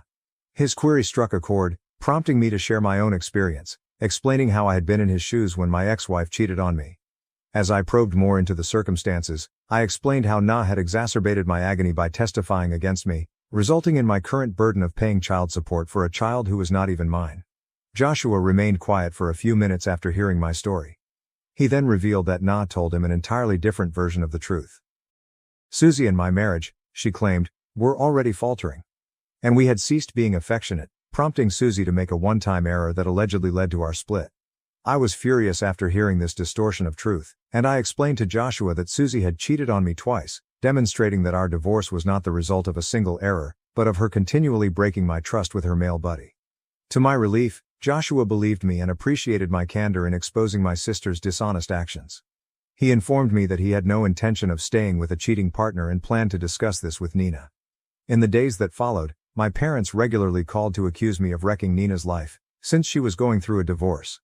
They accused me of intruding unduly in her marriage and voiced disappointment at not being able to have a grandchild from her. Following this, I did not hold back in the dispute. I refuted their claims by explaining that it was not my responsibility that their daughter was unfaithful in her marriage. I suggested that instead of focusing on the prospect of having a grandchild, they should concentrate on teaching my sister better values and morals so she might become a better person. Na also sent me a derogatory text, accusing me of being a bitter young boy who couldn't keep his nose out of other people's business. She even said that Susie's infidelity during my marriage was legitimate, and that I deserved everything that had occurred to me. Her message enraged me, and it took me several hours to calm down after reading it. However, fate appeared to have its own way of balancing things, as I recently discovered that Na is presumably pregnant. She claims Joshua is the father, but he refuses to accept any responsibility. Joshua has contacted me, requesting that I testify for him when the case eventually goes to court, as I was the one who took those incriminating photos of Na and the other man. I accepted without hesitation. Not only to exact revenge on my sister, but also out of sympathy for Joshua. I do not want another man to go through the anguish and betrayal that I did with my ex-wife. Since then, my parents and Nina have persistently pressed me not to testify for Joshua. They continue to emphasize that family comes first. I can't help but find their sentiments amusing, especially since Na didn't emphasize family when it came to me. I am determined to teach my sister a lesson and guarantee that her husband does not meet the same fate as I did. Update 1. I'm shocked at how polarized everyone's reactions to my post are. I can't believe a few women are attempting to persuade me to support my sister, even though she has blatantly cheated. I say, shame on you. Believe me, I would have had no issues if my ex-wife had requested child support after demonstrating that the child was mine. But she didn't. She knew the child wasn't mine because we weren't even intimate at the time. As a result, she willfully forced me to accept responsibility for it because she couldn't pay it on her own. I couldn't show that she had intimate connections with that other guy because there was no evidence other than the text I discovered. As a result, I despise my sister Na for deceiving me and testifying for my ex-wife. However, now that Na is also manipulating her husband, I will not stand for it. I will testify against her and ensure that Joshua does not suffer the same fate. If it is discovered after the child is born that Joshua is the father, I am confident that he will step forward because he appears to be a lovely guy. But, until that is confirmed, why should a husband be required to pay child support when his wife has clearly been sleeping with other men? Na has expressed no guilt for her infidelity or for being the cause of her marriage's dissolution. Unlike my marriage, Joshua and Nina do not have a prenuptial agreement, which means he may be required to pay her alimony. On top of that, I feel he should not be required to pay child support for a child who is not his. I believe I'm doing the right thing, and I'm pleased that the majority of the comments support my decision. Update 2. It's been a long time since I posted anything here. Today, I testified against my sister in court. I described what I had seen her do with the older man, showing all of the proof and images. I could feel my sister's angry stare on me the entire time, but I remained determined. Despite her lawyer's attempts to discredit my testimony by suggesting I harbored a grudge against my sister, the judge accepted its credibility. I hope my testimony has a favorable impact on Joshua's case and that he is not required to pay child support, but the conclusion remains to be seen. In the midst of it all, my relationship with my parents has deteriorated. My mother called me, her voice strangled with tears, after learning that I had followed through on my pledge to testify against my sister. She was plainly disappointed, telling me that she and my father hoped I wouldn't do such a thing to my sister. As I listened, I couldn't help but become frustrated. I reminded her that they had never battled for me so hard when my sister had done the same thing to me during my divorce, and that they had even forgiven her for everything. Yet here she was calling me a letdown and wailing as if my troubles and pains were insignificant in comparison to my sister's. I informed my mother that it was unfair for them to chastise me for standing up for what was right and expressing the truth, especially because they had previously failed to support me. It seemed like a betrayal, and I made it obvious that I did not need them or my father in my life if they were going to favor my unfaithful sister over me. Since then, I've stopped talking to my parents and refused to answer their calls or respond to their messages. Update 3, I am returning with an update on my sister's predicament. I'm happy to say that Joshua has been exonerated of paying child support to my sister. I'm sure Na is upset. I can't help but feel relieved knowing that at least one person was spared the unjust weight that so many others, including myself, have had to bear. To clarify a few more points. No, I don't have a relationship with Susie's son. Even though I still pay child support. If the son grows up and contacts me, I will not hesitate to tell him the truth about his mother. Yes, my parents and I are still not communicating. And to be honest, I have felt much lighter and more comfortable since they stopped contacting me every other day and blaming me for not supporting my sister. Nah, she won't dare confront me since I'm sure she's still embarrassed that I testified against her. Also, yes, she will receive alimony from Joshua as we expected. No, my parents do not have a relationship with Susie's son because they know he is not my child. I'm not sure if they'll accept Nina's child, but maybe they will. That is all. My grandmother bought me a penthouse for my birthday, but my mother tried to take it away to appease her new fiancé. Hello everyone, so I just turned 15 3 days ago and my grandmother gave me a very rare and lovely gift. She handed ownership of her penthouse apartment to me. My grandmother does not reside there. She lives in the suburbs but has owned the apartment for a few years and visits occasionally when she wants to be closer to the city. I was overjoyed because the previous year and a half had been a nightmare for me. First, my father abandoned our family. Even though Dad had always been a workaholic with no time for me or my mother, this still surprised me. My mother didn't even tell me about it until my father quietly walked out of the house over a year ago. Apparently, by the time they told me about it, they had already filed for divorce, and my parents had decided that they couldn't live together any longer because my father was simply too burdened. I don't know what overwhelmed him. He did not even say goodbye to me in person. He texted me one more time after he moved out, telling me to be fine. That was it. I didn't see him after that, and my parents eventually separated. Because our state does not have a significant waiting time, my mother was able to maintain the house and have complete custody of my brother and me. My dad had visiting rights, but he hasn't used them yet, so I'm not sure what's going on. As if that wasn't awful enough, my mother informed me around 2 months ago that she had been dating this guy, let's call him Robert, for about 3 months. They were in love, and she didn't want to waste time because she was getting older, so they got engaged. I barely had time to grasp the fact that my mother was seeing someone new. During the same conversation, she told me she was engaged and that this person would be my stepfather. It was a lot to take in, and I was disappointed since I thought 5 months was insufficient time to learn about her fiancé. But she said I didn't need to worry about it. She introduced me to him 2 weeks later, and he appeared quite closed off and aloof with me. However, he acted completely differently with my brother and was very playful with him. At the time I assumed it was because my brother was just 4 years old, making it simpler to play with him. But a few weeks later, my mother said something that radically altered my opinion of both of them. My mother asked me to sit down with her 2 weeks ago and told me that the reason she and her fiancé got engaged so quickly was because he had been offered a really wonderful position and was going to accept it. However, in order to do so, they would need to relocate and live outside of the state. They meant to leave me here with my grandmother since my mother did not believe I would want to leave everything behind with them. I told her that if it meant staying with her, I would be willing to move away because I had previously experienced my father walking out on me and did not want to go through the same with my mother. However, she attempted to persuade me that it was a poor choice because my school, friends, and happiness were all present. Nevertheless, I insisted on accompanying her. Eventually, she revealed the true reason. Robert only wanted my younger brother to accompany them because he was still young and could develop a relationship with him. She said I was too old and Robert would never consider me his daughter. He didn't like the idea that I thought 5 months was too soon for them to get engaged, and he felt I was mentally trapped in the past when my parents were still married. My mother believed this as well, which is why she wanted me to stay behind and figure things out for myself. This discovery left me extremely hurt. I expected my mother to support me, not forsake me because Robert wanted her to. I didn't mind living with my grandmother since she's a beautiful person who I adore, but I also adore my mother. I attempted to fight, but it felt meaningless, so I told her I wanted to move in with my grandma right now. Of course, moving out that day was not an option, but within a few days, I had packed and was ready to depart. My mother attempted to tell me that she still loved me, but it seemed like she was only looking out for herself, hoping for a chance at happiness with Robert. I didn't speak to her during my last few days at home, and I didn't say goodbye when I left. The only person I bid goodbye to was my younger brother, who I knew I would miss. Since then I've been living with my grandmother, who has been quite kind and sensitive. For reference, my grandmother is my mother's mother. I had no interaction with my paternal grandparents, and they had no contact with my father. Aside from the long trip to school, life with my grandmother has been very straightforward thus far. She adores me and believes what my mother did was terrible.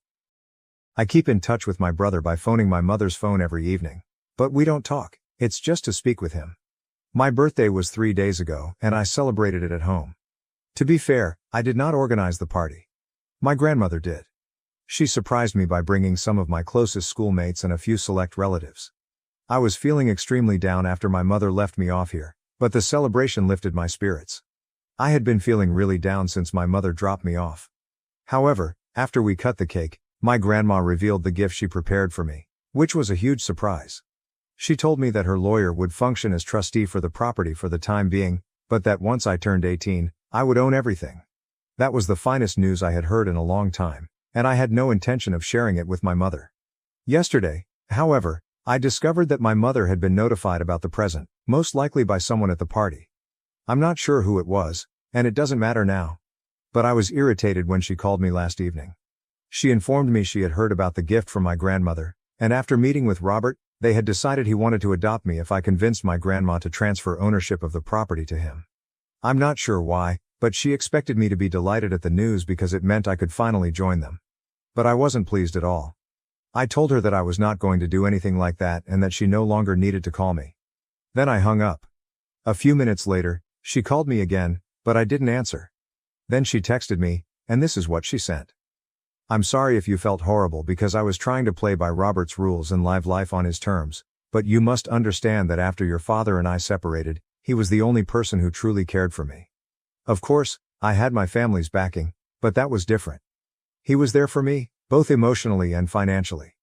You are unaware of it because I have never allowed you to experience it or spoken to you about it because I do not want you to have a negative attitude toward your father. But he's not a really generous man. The settlement and alimony I'm receiving from him are completely inadequate, and the child support is absurdly low. I hope you haven't forgotten that your father, not me, was our family's principal breadwinner. I'm grateful that he left the house to me. Otherwise, I wouldn't have been able to pay rent. You are aware that our lifestyle has always been extremely expensive. I never had to be concerned about money when I was with your father, but after he left things changed, and I couldn't let you feel that. Even after working extra shifts, I couldn't match your father's income. When I first started dating Robert, he was the one who supported me and took the initiative. I know he hasn't been very nice to you, but that's because he's been in previous partnerships where children were a source of dispute, eventually leading to a separation. We have to consider his trauma as well. I knew my mother would take excellent care of you, so I felt comfortable leaving you with her. It's not as if I abandoned you. You were living with your grandma, and you knew she would never make you feel alone. I only wish you could consider my happiness. Now that I've arranged for you to join us, I want you to take us up on our offer and do what Robert expects so that we can be together. Your brother misses you greatly. I understand you're angry, but I also know you love me and I love you. Please respond shortly. I love you. That message gave me pause, but the last bit really got to me. She expected me to do everything Robert asked simply because she wanted to. It was stupid, entitled and ineffective. I believed my mother had lost her uniqueness. So while the letter initially comforted me, it gradually left a bitter taste in my mouth. After half an hour I told her that I would not do whatever Robert had asked of me and that she may leave with him and leave me with my grandma as she had planned. I had nothing else to say to her because, frankly, her behavior was disappointing. When I asked my grandmother about it, she said that no matter what happens, she will not transfer title of the land to Robert since she hardly knows him and does not trust him. She was confident that he would simply sell the apartment and leave me with nothing. So in some ways, I'm glad I didn't accept my mother's request. However, my mother would not take no for an answer. This morning, she arrived at my grandmother's house with my brother. Fortunately, I was at school when she stopped by. When I arrived home and spotted her in the living room, my grandmother wasted no time in explaining the reason for my mother's visit. My grandmother informed me that she had come to talk to me in person about the proposition she had made last night, which I had obviously neglected. I explained that I had not ignored anything. I responded to my mother's message and was quite clear about what I wanted. I wanted her to stick to her original plan because I was not going to persuade my grandma to transfer the land to Robert. We didn't trust him. I made my position plain, so I didn't see why she was still puzzled. I was rude and had a strong tone, but can you blame me? Anyway, my mother began crying and stated that she was simply trying to make everyone happy, but no matter how hard she tried, it didn't work. I was upset because she was crying when it should have been me. After all, I was the one being treated poorly by both of my parents. I told her to cut it out, and she had it absolutely backwards. She wasn't trying to make everyone happy. She was just trying to make herself happy and expecting everyone else to go out of their way to accommodate her. Perhaps everyone else was willing to do so, but not me. I had a life ahead of me, and I wasn't going to waste it by racing after her to make sure she was okay. That took her by surprise, and she quickly departed. Later, I noticed she had blocked me and I now feel horrible about what I said. So I'd like to ask, am I a jerk, AITA, for telling my mother that she was selfish and just concerned with her own happiness? Update 1. Hello everyone. Before I begin, I'd like to thank everyone who commented on my first post. It truly opened my eyes. There are other aspects I hadn't considered previously. It hadn't occurred to me that my mother's relationship with Robert may have existed before the divorce. She may just be telling us about it now because it's simpler and more convenient for her now that the divorce has been finalized, and we'd have no idea. Honestly, I hadn't considered it since I couldn't see my mother as a cheater. But now I'm really not sure. She might be, for all I know. Anyway, it's none of my concern because she's made it clear she doesn't want anything to do with me. The only issue is that I can no longer communicate with my brother and I miss him. He and I always got along well, and I hate to think that he could be Robert's child, as many of you have suggested. I'm trying not to think about it, but now that people are discussing it, it's difficult for me to ignore. I genuinely want to know the truth, but I'm terrified. Since I wrote that post, I've had several lengthy discussions with my grandma about these possibilities. While we haven't been able to reach any conclusions regarding the truth, it's gotten increasingly difficult for us to think of my mother in the same manner. I believe that talking to my father about this would provide us with some insight, but I am not sure if he would want to discuss it with us. My mother paid us a visit 4 days ago, and we haven't spoken to her since. On the first day, she blocked me, and later my grandmother informed me that she had blocked her too. To be honest, it's a little ungrateful of my mother. My grandma has been caring for me without expecting child support because she is self-sufficient. My grandmother cares for me out of sheer compassion and love. I can't picture somebody giving up their retirement to care for their grandchildren, but that's precisely what my grandmother is doing. I believe my mother should have been grateful, but instead she blocked her. There are so many things I'm angry about with my mother, and I still have so many unanswered questions. I'm simply hoping that everything will come out in the open. Update 2. Hello everyone. So this is going to be a long update because my father paid me a visit this evening. Apparently, my grandma had called him, but she hadn't told me since she wasn't sure whether he would come and didn't want to raise my expectations. Anyway, he did pay a visit, and as soon as he learned that my mother was engaged to Robert, there were a lot of revelations, which I'm still processing, but I'll attempt to discuss them here. I was astonished to see him and even more surprised when he hugged me and apologized for everything. He eventually sat down with me and my grandmother and told us everything he knew. He informed me that he and my mother had fallen out of love a long time ago, but they stayed together for my happiness because they didn't want to split up the family and put me through the pain of growing up in a broken house. Then around 3 years ago my father began an affair with a coworker. He wanted to inform my mother about it but lacked the confidence to do so. She discovered out on her own approximately a year ago and filed for divorce. She promised him she would keep quiet about it as long as he stayed away from us. She laid forth a number of requirements, including leaving the house fully to her, giving her full custody and promising not to visit us until she gave her permission. She also requested a large payout, alimony, and child support, and he agreed to all of them. The only thing he requested in exchange was that she keep his affair a secret and never tell me, as he didn't want me to despise him or regard him as a cheater. So far, she has upheld her half of the bargain, but at the expense of my connection with him. He also apologized for always being a workaholic and not doing more to foster a relationship with me. In his defense, my mother always demanded more, so Dad was compelled to work all the time. He couldn't afford the lifestyle she craved unless he worked around the clock. He told me it wasn't an excuse, but he wanted me to understand that it wasn't all his fault. I understand, yet it is still tough for me to accept. Anyway, he explained why he broke his pledge to my mother and came to see me without first asking her. In the note she left for him, my grandma mentioned Robert's name and inquired if my father knew him. This is why he raced over. Apparently, he knew not just Robert, but also what kind of guy he was. He arrived to warn us about him. My mother, father, and Robert were all in the same social group in college. My parents had been together, but Robert had a crush on my mother. They had all gone out drinking the night before graduation, and Robert told my mother about his sentiments. My mother was with my father at the time, so she turned down his advances, but she didn't inform him until 2 weeks later. Then she informed him she was unsure about her feelings, so they took a break. My father informed me that they had been on break for over 2 months. In the meantime, some people informed him that my mother had gone on a date with Robert, but it did not go well, and she eventually returned to my father. After they reconciled, my father informed her that he did not want her to talk with Robert again since it made him uncomfortable, and she agreed for a while. However, later that year, He discovered she hadn't cut him off, resulting in a massive confrontation. They almost split up, but after the fight, Robert went to my father's place and they got into a violent altercation. Robert felt it would impress my mother, but she was upset with him for being violent, especially because she had already informed him she only wanted to be friends. She eventually cut him off. My father informed me that Robert was constantly out of control and never did anything decent. After my mother cut him off after graduation, Robert moved away and no one heard from him for years. Now my father believes my mother and Robert reconnected a few years ago when she claimed hearing from some acquaintances that Robert was back in town. He wasn't sure when my mother began conversing with Robert again, but if they were engaged, it meant she had been cheating on him, nullifying all of the conditions she had established during the divorce. My father informed me he was going to confront my mother, but first I wanted to speak with her and figure out what was going on. He agreed to wait until I spoke with her.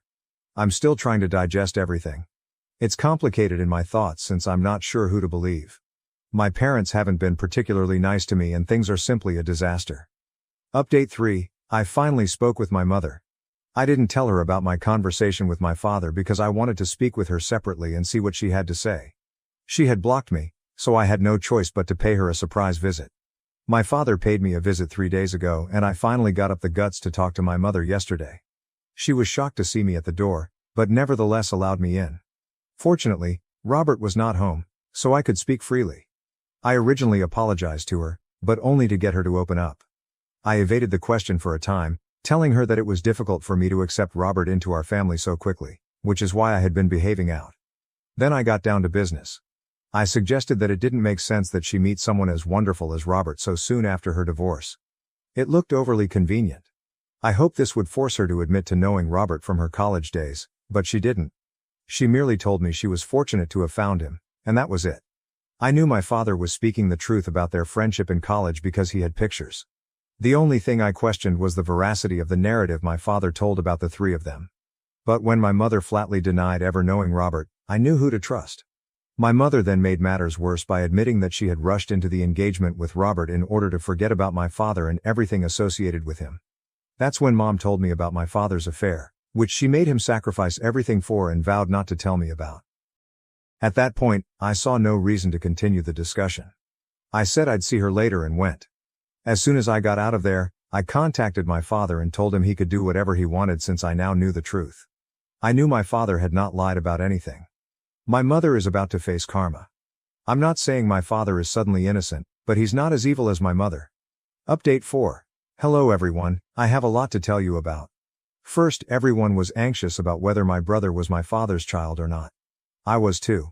Last month, after my father confronted my mother, they had a paternity test done.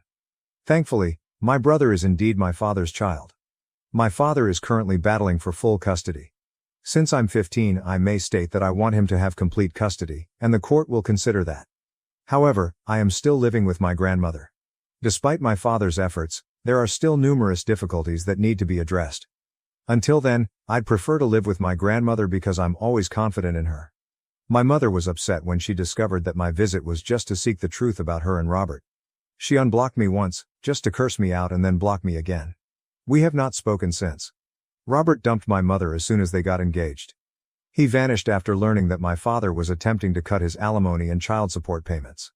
Apparently, Robert had been lying to my mother all along. There was never any job offer. He intended to join his uncle's failing firm and use my mother's money to support it.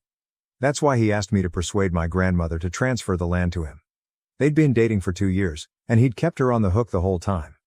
My mother was duped, and instead of being embarrassed, she has been spreading rumors about Robert to all of her acquaintances.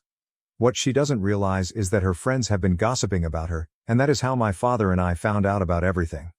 I'm just grateful that my mother decided she didn't want anything to do with me the moment Robert pronounced the word.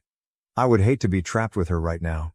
Anyway, my father and I have agreed to work on our relationship and he has pledged to be a better father moving forward. Once he has full or shared custody of my brother, we'll endeavor to be a happy, functioning family. I'm not sure about the functional aspect, but we can at least strive to be joyful. My wife cheated with my boss, called me a broke loser, and now she's demanding the house and alimony. I'm fighting back in divorce. I, 26M, have been married to my wife, Zoe, 23F, for a year. We had been together for 4 years and, despite our disagreements, had been able to make it work thus far. Zoe and I are from quite different origins, and her life has been extremely different from mine. We first met in college at a friend's birthday celebration. I fell in love with her right away because she was the most beautiful person I'd ever seen. When I started talking to her, I discovered she was both charming and lovely.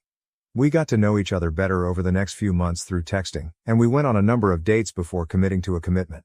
However, it wasn't until we moved in together that she told me about her family, which had always been a mystery to me. She had informed me that she did not want me to meet her family because she didn't get along with them and had been out of touch for several years. After almost a year together, I finally told her that I wanted to learn more about her family since it felt like she was hiding something from me, which I wasn't comfortable with because she knew everything about me. She ultimately informed me that she and her parents were no longer in contact because they had kicked her out when she started college. They wanted her to drop out and work to support the family, but she wanted to acquire a degree, which they didn't like. After a violent fight, they instructed her to go, so she did. With the support of a few family and friends, she was able to save enough money to cover her tuition, and that is how she paid for college. Apparently, her parents had always been frugal and unwilling to work hard enough to earn their own living. They were always reliant on the assistance of relatives, who finally isolated them since her parents promised to repay borrowed funds but never did. They owned a failing makeup and beauty company and wanted Zoe to join them, but she chose to cut them off. She informed me that it had been difficult to persuade her family to support her because of her parents' reputation, but happily, they felt sorry for her and agreed to help without demanding anything back. She owed a lot of people money, which is why she worked so hard at such a young age, earning a degree while simultaneously working part-time. Her tale inspired me, and I wanted to help her. I promised her I'd start contributing and assist her pay off her bills. As previously stated, I come from a very diverse family. My father is an ophthalmologist, and my mother is an entrepreneur who has a successful online jewelry business. I grew up nicely, and money was never a concern for me. However, this does not imply that I do not value money or recklessly spend it. I am not that type of person. What I'm trying to express is that I've never had to struggle with money. So when I learned about Zoe's story, I was moved. She had kept it a secret from me for so long because she was scared I would label her as a gold digger, as some had when they discovered she was dating me. We discussed it and decided that I would assist her in repaying her debts more quickly. I started sending her a specific amount of money every month, and she told me it was quite helpful. I never asked for details because I trusted her, and she had never given me any reason not to. I don't think she understood the money I gave her was from my income, not my parents', but that didn't matter to me. We were living in my apartment at the time, and I was responsible for all of the bills. I was already generating money, so it wasn't an issue. Zoe had recently graduated and was still looking for full-time work, and I didn't want her to squander her money while I could manage on my own. We were happy together for the 4 years we lived together, including the year after our wedding. However, her conduct began to change slightly after we became engaged, though not dramatically enough for me to notice. I became really busy at work after we got engaged, rushing to finish everything before the honeymoon, so I didn't have time to notice minor details, such as how she was spending more time on her phone, frequently arriving home late, or how she had ceased looking for a full-time job. I wasn't worried about it because she had just graduated and I knew she'd find something.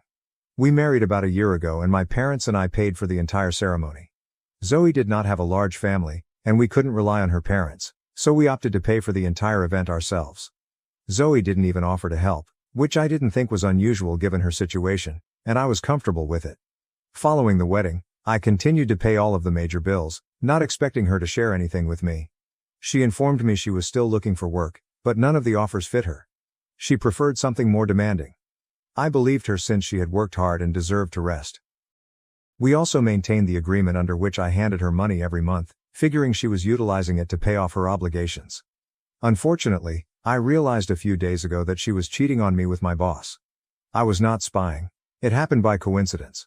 Zoe was showering, and I was in the living room, where her laptop was charging. Suddenly, I noticed she was receiving a voice call on Instagram from an account called Unknown Lover. My initial inclination was to answer the phone, and then I heard my boss's voice wondering why she had taken so long to respond. The phone ended, and I hung up right away, attempting to make sense of what had transpired. I tried to tell myself that there could be an innocent explanation, but then I opened Instagram on her laptop. When I opened the chats with the account Unknown Lover, I discovered they had been having an affair for a long time, even before we married. I scrolled back as far as I could, and Zoe's long baths gave me plenty of time to unearth everything. They began flirting around the time we got engaged. According to what I learned, my boss, 32M, hit on her during our engagement party, and she responded beautifully. After that, he made a burner account to flirt with her, which is how their relationship began. I realized they had been sleeping together for quite some time, and she had been more verbally affectionate with him than she had ever been with me. In those texts, she repeatedly expressed her love for him and her willingness to give up everything for him. Even me. My employer was hesitant to pursue their connection because he was married and had a child around the age of 5 or 6. He had told her to wait and assured her that they will be reunited soon, which was why she was staying with me. To say I was devastated is an understatement. I began to cry as I read those messages. Meanwhile, Zoe got out of the shower and rushed over to comfort me when she heard me weep. But when she saw what I was reading on the screen, she took a step back. Instead of denying or apologizing, she simply stood there calmly as I cried. After a while, I got upset and asked her what was going on. She simply told me that she had been waiting for me to find out and had even considered informing me herself because she no longer wanted to be with me. She said that she was fatigued from pretending to love me and that she had fallen out of love with me only a few weeks after our wedding. She explained that she had realized my boss was the appropriate man for her. When I asked her why she thought so, she claimed it was simple. A broke loser like me could never treat her the way my boss did. She even brags about lying to me a few months ago about going on a weekend girls' trip with her buddies. In actuality, she had gone out with my boss, and her buddies had covered for her. That explained all of the lovely new gifts, costly clothes, bags, makeup and jewelry she had been flaunting lately.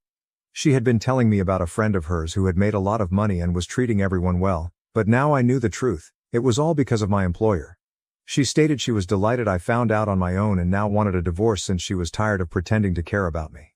She even stated that she would rather be single or my boss's mistress than be married any longer. The marriage was over. Before I could grasp what was occurring, she began gathering her belongings. I did not ask her to stay. I was too proud for that. My heart was devastated, but I knew I needed to let her go. She made no attempt to refute anything or apologize for what she had done. In fact, she appeared pleased to be departing. She was going to grab her laptop and depart, but I told her that anything I had purchased for her would remain. The money was mine, not hers. She frowned when I said that, but did not protest and left the laptop at my place. Everything else I had bought her remained with me, but the laptop was the most important to me and I had a strategy in place. I needed it as proof for the divorce since I wasn't going to let her off easily, nor was I willing to forgive my boss. Despite our positive working connection, he had no right to hit on my wife and conduct such nasty games. What irritated me the most was his audacity to appear cordial and polite to me at work while he was sleeping with my wife behind my back. I had always gone out of my way to be a great employee and assist him beyond the scope of my job description. That day, I resolved to hold him accountable for his actions against me. I was aware of his recent involvement in a number of questionable activities. He had failed a company-wide drug test, and I knew exactly where the paperwork was stored. He was involved in unlawful activities, and exposing him for one thing would eventually reveal all of his other secrets. My employer was in collusion with the crew who performed the drug tests, and he had bribed them to fabricate a bogus result. He had paid half of the money up front but opted not to pay the remaining amount after receiving the desired outcomes. As a result, he had a disagreement with the medical team's leader.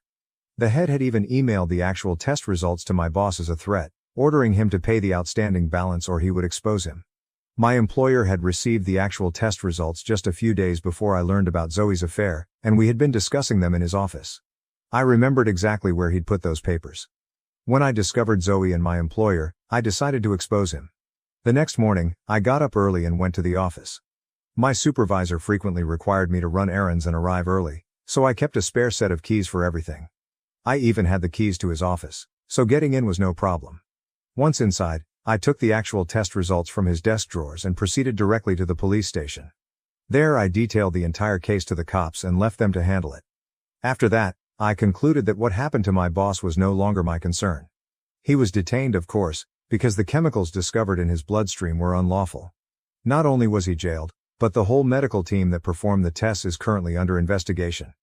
Basically, everyone is in big trouble and it's all because of me. I'm not even hiding it. I've informed the cops that I'm available if they require any additional assistance. I have also resigned from my job because I do not want to be involved in anything else there. My boss is currently being investigated. I'm not sure if he'll be charged, but I'm glad I got him in trouble. He's currently suspended, and if the allegations I made are proven accurate, he'll be sacked and likely imprisoned.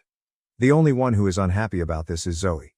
She hasn't stopped phoning me since the news about my employer emerged, blaming me for ruining her and her boyfriend's lives. She keeps repeating that doing this to my boss out of anger over the affair is wrong and that she is disappointed in me. She believes what I did was harsh and unfair, claiming that it did not stem from a sense of righteousness. However, this is done out of vengeance, which is never acceptable. So, AITA for reporting my boss to the police for drug use after discovering he was hooking up with my wife. Update 1. 1 week has passed since my last entry here, and I filed for divorce before Zoe could. Speaking of her, I've blocked her everywhere. I stopped second-guessing myself after realizing she was a serpent. I did the right thing. It doesn't matter what my intentions were because I reported someone doing anything illegal. My supervisor isn't a nice guy, therefore I don't feel bad about it. If he had been a genuinely decent person with a drug problem, I would have thought twice about putting him through this, but that was not the case. I'm disgusted that I let Zoe live with me and provided so much for her for so long. Above all, I feel like an idiot for falling in love with her. A lot of you asked if there were indicators, and I'm sad to say that there weren't. I don't believe anyone in my position would have predicted what was happening. Even after the romance began, she continued to act normally around me. I doubt I would have found out otherwise. Even if there had been indicators, I would never have suspected she was cheating on me given everything I did for her. I did it out of love, not realizing she was exploiting me. I've even started doubting her claim that her parents didn't want her to acquire a degree. I don't believe it's real anymore, and I doubt she utilized my money to pay off her bills, because there were no updates on it. Like an idiot, I never inquired since I totally believed her, which I now understand was a tremendous mistake. Looking back, I see how foolish I was for trusting her more than she deserved. But don't worry, the divorce is happening, and I'll have her back. Update 2. Zoe was issued divorce papers 3 days ago and we received a response from her today. She is not contesting the divorce, but she disagrees with the terms of the petition and wishes to negotiate. That is all right with me, she can bring it on. She is requesting to keep the house, a substantial payment and alimony. Her statements are bold, given what she did to me. I don't think a known cheater would be so arrogant as to file such a detailed petition to preserve everything for themselves. It's evident she's only wanting my money. I don't think she cares about my employer anymore, he's not in a position to help her financially. Zoe is cold and calculated, and I'm pleased I'm seeing this side of her now because it's eliminating any leftover feelings of love or affection I had for her. I won't lie, I'm sad with how she's turned out, but I'm confident I'll destroy her in court. It's all right to be disappointed and process my emotions, but first I have to win this. We're meeting with a court-appointed mediator in a few days, so we'll see how things go.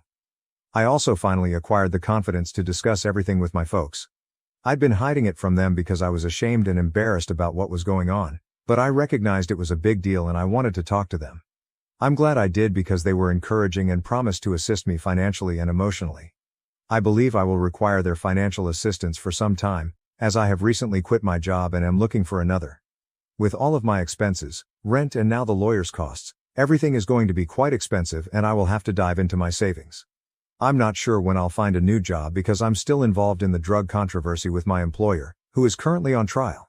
I do not believe any employer will hire me while this is continuing. I'm acting as a witness against him, which has been quite emotionally draining, but I know I'm doing the right thing and that's what motivates me. In the worst case scenario, I'll simply start working for my father. At least with him, I know my supervisor will never try to screw me over. Update 3. The negotiations have begun. It's been a week and a half since I got the response to my divorce petition. My boss's trial is still ongoing, so no developments. However, negotiations with my soon-to-be ex-wife aren't going well. During these sessions, she is extremely demanding and lies through her teeth, attempting to portray me as the evil guy and villainizing me in order to back up her claims. She's behaving like the victim in this circumstance, which is quite frustrating to me. She comes to these sessions looking like a widow, as if she's been through a lot. I can see right through her act, and it is terrible. I understand what she's trying to accomplish, and it may sway the mediator, but it won't work on me or my lawyer. We will not back down from our allegations. We will undoubtedly receive what we deserve. I am not going to let her walk away with the alimony settlement she is requesting. I'm not sure why she feels she is entitled to it simply because she is now unemployed. I mean, she physically cheated on me, which I believe disqualifies her from anything. I have the proof, her laptop with all of the texts. She hasn't even checked out of her account, but that doesn't matter because I've already captured screenshots. I've shown them during these meetings, but she claims she was forced to hunt for love outside of our marriage because I mistreated her so poorly. She claims I made her do all of the housework, forced her to quit her job, and promised to look after her, but now I'm breaking my word. None of that is true, and hearing her utter such things makes my anger boil. I had to use all of my might to keep myself from walking out of those meetings. My lawyer has told me to remain calm, but it is quite difficult given the circumstances. I won't lie, I'm frustrated. Things are becoming more difficult with each meeting, but I know I must persevere. I'm just hoping it ends soon. I've also had no luck finding a job, which is disappointing. The word of me exposing my boss has spread, and having that kind of reputation in our profession isn't helping me get employed. It feels like I might have to work for my father. There was nothing wrong with that. I only hoped I could find another road. Clearly, it will be harder now that I've chosen to fight the wrong people. Update 4. I filed for divorce 2 months ago, and I'm not going to talk about it today. I'm here to inform you that my employer is going to jail. I'm not sure how long he'll stay there, but it may be 2 or 3 years, though he may be released sooner if he behaves well. The point is, he's currently in jail. I simply feel horrible for his wife. She's a stay-at-home mom who is fully dependent on his money, so now that he's not working, life will be difficult for her. I feel sorry for her and their child. They deserve better, yet this is their current reality. As for me, I've started working for my father.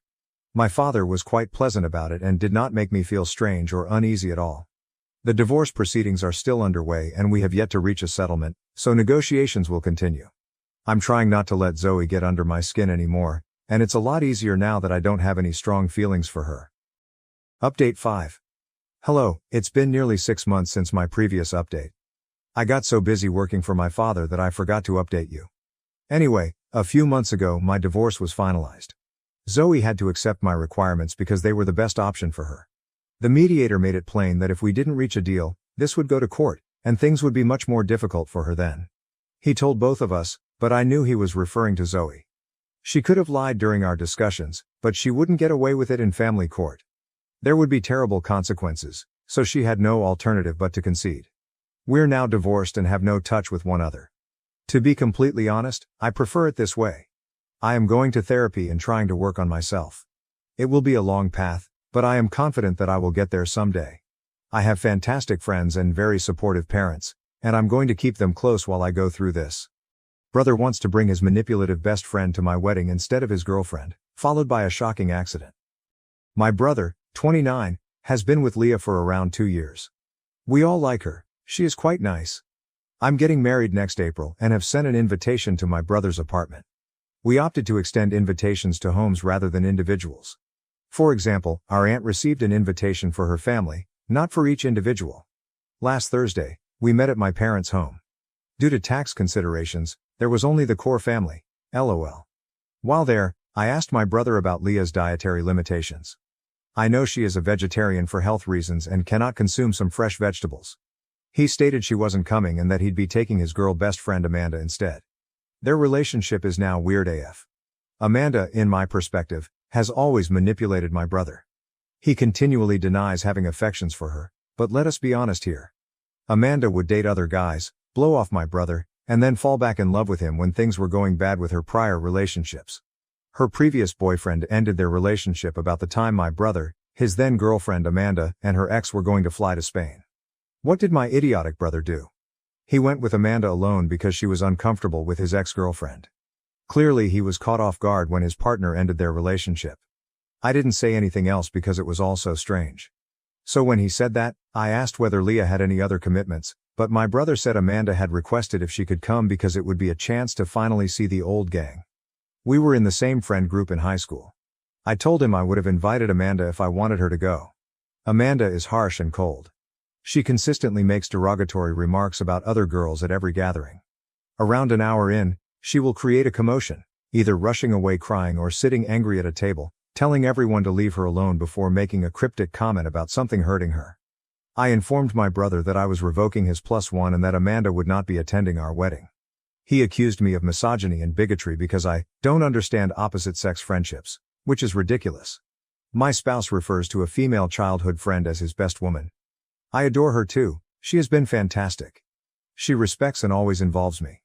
When I started seeing my fiancée, she made a concerted attempt to include me in the friend group. Anyway, I declared my decision definitive. He could take it or leave it, but I would invite Leah personally since I like her. He yelled at me, telling me to stay out of his business. I told him to get rid of his strange feelings for Amanda. He's upset with me. My father stated that wasn't our business, but my mother is upset with my brother. Edit. To answer a few questions, the invitation was addressed to the Smiths. Surprisingly, Leah shares the same last name as us. Granted, we have one of the most prevalent surnames. Yes, they live together. The tax issue is minor. My parents own a little business but are terrible at keeping track of all their receipts, so we go and help them every month. We digitize the receipts and enter them into bookkeeping software for the accountant. Update 1. I listen to *2 hot takes * on my commute every day, so your response to my message came as a big surprise. Thank you for your insight. Regarding the invitation, I now know I should not have stated it as inviting just one individual. I figured inviting households would be cute and less stressful for guests. Lesson learned LOL. I have an update to share. After the altercation, I did not hear from Leah or my brother for approximately 2 days. During that time, Amanda contacted me, angered by my Reddit post. She called me a expletive, and claimed that Leah isn't the only special woman in my brother's world. She insisted that neither Leah nor I had the right to be greedy with my brother's time, claiming that she existed before Leah or any of his lovers and would outlive them all. She concluded with the pompous assertion that she would undoubtedly see me at my wedding. I was fuming. I elected not to respond to her other insults, instead sending her a clear message. Hello Amanda. You are not welcome to my wedding. If you want to see the old crew, please set up a coffee date while they are all in town. If you attend the wedding, you will be escorted out amicably by staff or with police assistance. Please avoid contacting either myself or my husband. Amanda responded with more emails, primarily vague threats and name-calling, and used Instagram to indirectly target me. She tagged me in postings, making my username small so that people wouldn't know I was tagged but would see it in their alerts. She also utilized a Ask Me Anything sticker on her Instagram story, and I believe she asked herself leading questions. Highlights included inquiries like, "What's the perfect outfit for a wedding?" with a photo of herself in a frock captioned, "This, but sadly, I'll never get to use it." Another question was, "What is your pet peeve?" followed by a diatribe on nosy people who believe they have the authority to regulate others. She inundated her story with depressing phrases about no longer having a girl's girl, tagging me in each one. Of course, I screenshotted them all. LOL. When Amanda began spreading a false tale, stating that I initially invited her but later disinvited her because Leah despises her and persuaded my brother to do the same, some people contacted me. The coolest part? No one believed her. Many of our former high school buddies have cut ties with Amanda, and the few guys who still talk to her have a stronger connection to my brother. They came out to inform me that Amanda was spreading misinformation. The girls in the group blocked her when she vented to them, prompting Amanda to blitz their phones. My brother worried, believing I had launched a campaign against her. Speaking of my brother, he called and contacted me several times, enraged that I had excluded Amanda and even blamed me for any harm she may have suffered. He also called our mother, claiming Amanda was despondent and threatening to never forgive me if anything happened to her. My mother encouraged him to call for a welfare check if he was truly concerned, because he, as an untrained individual, would be unprepared to manage such circumstances. The most significant development is that my brother was booted out of his shared residence. Leah contacted to suggest their relationship might not last and that she might not feel comfortable attending the wedding. I understood her decision and listened attentively. We met for coffee and she described their nasty dispute. Leah didn't mince words when it came to discussing the details. She made my brother read every communication between him and Amanda aloud and even sent a copy to one of her male friends, who responded, "Leah, WTF, this is not okay." She used this to demonstrate that their interactions were, at best, improper and, realistically, an emotional affair. When my brother urged her to stay, she questioned why, knowing that he would always choose Amanda. He said he wouldn't, but his quick reaction to Amanda's panicked phone about my bullying her demonstrated otherwise. Leah left, as he consoled Amanda in another room. Later, she texted him that he needed to get out while she was gone. It was her apartment, and she didn't want to see him until certain criteria were satisfied, including fully cutting Amanda out and seeking therapy to address his harmful tendencies. The fight lasted 2 grueling days. Leah found solace in your show in the comments section. She characterized it as both weird and useful. She extends her greetings and wants individuals in similar situations to know a few things. Don't be afraid to be alone because being with someone who isn't right for you will make you feel even more lonely than being single. Never enter a relationship with a fixer mentality, as it frequently leads to heartbreak. Prioritize yourself, and while attempting to work things out is admirable, Do not rely on it as the solution. That is pretty much all. It sounds complex, like a soap opera, but my daily life has been very quiet. I believe my brother needs to mature and either commit to Amanda or recognize that he is being played. Amanda, please grow up and leave me alone. We received a call last night. My brother was involved in an automobile accident while abroad. My father and I are on our way there. Getting plane tickets was nearly tough, so we've been driving since 5 a.m. He went on vacation with Amanda to clear their heads. Amanda did not even call us. I'm not sure if she's still with my brother or if she is also harmed. My brother's phone got destroyed, therefore he is unable to update us. The nurse, bless her soul, has kept us updated. He can't even speak to us. I believe I'm simply writing because I don't know what else to do. My father does not want to talk. I'm not sure if he's upset, worried or both. I had never seen him with this expression. My brother is an idiot who has harmed many people because he is selfish, but I still do not want him to die. He's my brother. Thank goodness he is alive. Amanda isn't here. This week has been utterly dreadful.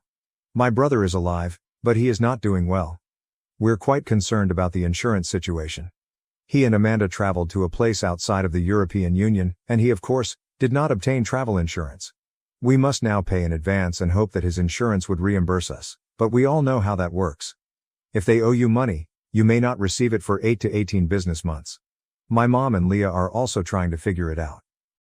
Amanda visited the hospital yesterday. She hadn't fled, she simply needed to go to the police because of the vehicle accident. My brother is in the hospital due to sepsis, not the crash. A UTI developed into a kidney infection, which progressed to sepsis. They decided to go on vacation to let off steam. Around 4 days in, my brother began to feel warm and ill. Amanda said she offered to drive him to the ER, but he rejected. I am not sure if she is telling the truth, but this is the first time I have seen her be sincere. They went out drinking, and when they got home, he took medication to relieve the discomfort. Amanda couldn't tell me what it was, but she was concerned since you shouldn't mix medication and alcohol. They began arguing, and my brother passed out. I'm not sure why she didn't call an ambulance. She couldn't explain it to me either. But when my brother awoke, Mom loaded him into the car. Amanda claimed she panicked and crashed into a barrier as they approached the hospital. That is when my brother's phone, which he was holding, flew out the window.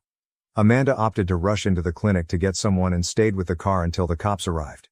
They refused to let her in because she was not a member of the family. Instead of phoning us right away, she returned to their Airbnb and explained that she just wanted some time to comprehend things. She had to go to the police, pay for the damage and then visit my brother. But here's when it becomes frustrating. Amanda decided she needed to clear her mind, so she left my brother in the hospital alone for a day. She checked into a neighboring hotel to recuperate. She didn't tell any of us where she was until she arrived at the hospital yesterday, appearing calm and as if everything was under control. When we questioned her about leaving my brother alone, she explained, I simply needed some time to get myself together. It has been overwhelming. Meanwhile, my brother was lying in a hospital bed in a faraway nation, unable to reach us because his phone had been destroyed in the incident. We are now attempting to manage the complexities of getting him home and ensuring he receives the medical treatment he requires. Amanda, on the other hand, seemed to be more concerned about the impact of the circumstance on her mental health. She even shared a selfie from her hotel room with the remark, taking a much-needed break. It's been a nightmare, and Amanda's behavior, although not particularly malevolent, has contributed to the stress. We are doing everything we can to support my brother. My brother, on the other hand, is struggling both physically and mentally. He is concerned about the growing medical expenditures, his recuperation, and the strain this scenario has placed on our family. Furthermore, he fears Amanda is losing interest in him, which heightens his uneasiness. That's why we're being kind to Amanda, to prevent adding to my brother's worry. We're concentrating on getting him the finest care possible and getting him home safely. My ex-wife came back after 5 years of divorce, asking for a second chance after abandoning our kids for a new lover. For context, my ex-wife Angela, 36, and I, 37, met in our mid-20s. I was about 24 and we met while working at the same firm. We married after 2 years of dating, and we had 2 kids, who are now 9 and 7 years old. The second pregnancy was unexpected, and she was unhappy with it, but she did not terminate it, even though I assured her it was fine if she did. I didn't want to make her go through anything she didn't want. Following our first daughter, everything was still going well between us, and we were as in love as ever, but that changed following our second pregnancy. Angela became extremely angry and nasty, constantly picking on me or our eldest. I assumed it was just hormones and attempted to reconcile with this new version of her. We expected things to improve over time, but things deteriorated, and my daughter and I learned to tread carefully around her. Angela was supposed to be a stay-at-home mom, but I was taking care of everything. She had stopped her career due to personal ambition after our first child, and she handled all of the housekeeping and cared for our eldest while I worked. However, once she became pregnant with our second child, we had to employ a housekeeper since she said she was too fatigued to perform the housekeeping and care for the children. Despite the fact that it was outside of our budget, I agreed to hire help because I did not want to inconvenience her during her pregnancy. I figured she'd go back to managing the house and the kids when our second daughter was born. To clarify, I was not one of those men who did nothing around the house. Despite my exhaustion, I always tried to help out at home after work. After the birth of our younger daughter, I expected Angela to recuperate in a few months, but several months passed with little improvement. She stayed unpleasant and irritable, refusing to do any housework. Instead, she would spend the day at home watching television. She didn't play with the kids or take them outside. Instead, she paid our neighbor to take them to the park on occasion. I didn't mean to sound resentful, but I was. I was working long hours to provide for our family, and she refused to perform even the bare minimum at home. It was becoming increasingly expensive to continue paying for the housekeeper, who was responsible for all of the cooking, cleaning and other activities. I also had to pay for all of our other bills and save money for our daughter's future, which was becoming increasingly difficult because Angela refused to help in any way. After nearly 6 months since our younger daughter's birth, I recognized we couldn't keep on like this. I decided to speak to Angela. I expected it to be a difficult conversation, so I asked my parents to watch our girls for the day. When I sat Angela down, I told her that I understood she was fatigued from 2 pregnancies, but I needed her to help me out and collaborate with me. I stated that employing a housekeeper was becoming prohibitively expensive, and I needed her to uphold her promise to return to handling at least part of the domestic chores so that we could cut the cleaner's hours and save money. She immediately rejected the suggestion, claiming she was too busy babysitting the kids to do any cleaning. She advised me to start working more instead of creating excuses and blaming her for our financial position. I attempted to explain to her that I was already doing my best, but she needed to do hers as well if we were to have a successful marriage. I also stated how she wasn't really looking after the kids because they were sitting in front of the television with her for hours, something the housekeeper had casually remarked to me. This was a mistake. Angela lashed out, accusing me of spying on her through the housekeeper. She went on a tirade, saying she couldn't take being pushed around by me anymore and refused to be forced to do all the work while I did nothing but sit at a desk for a few hours each day. She blamed me for our financial issues, saying it was embarrassing that I had to beg her for help when I was supposed to be the man of the house. It was nonsensical, and she was grabbing for straws to make it appear that there was nothing wrong with her refusal to contribute.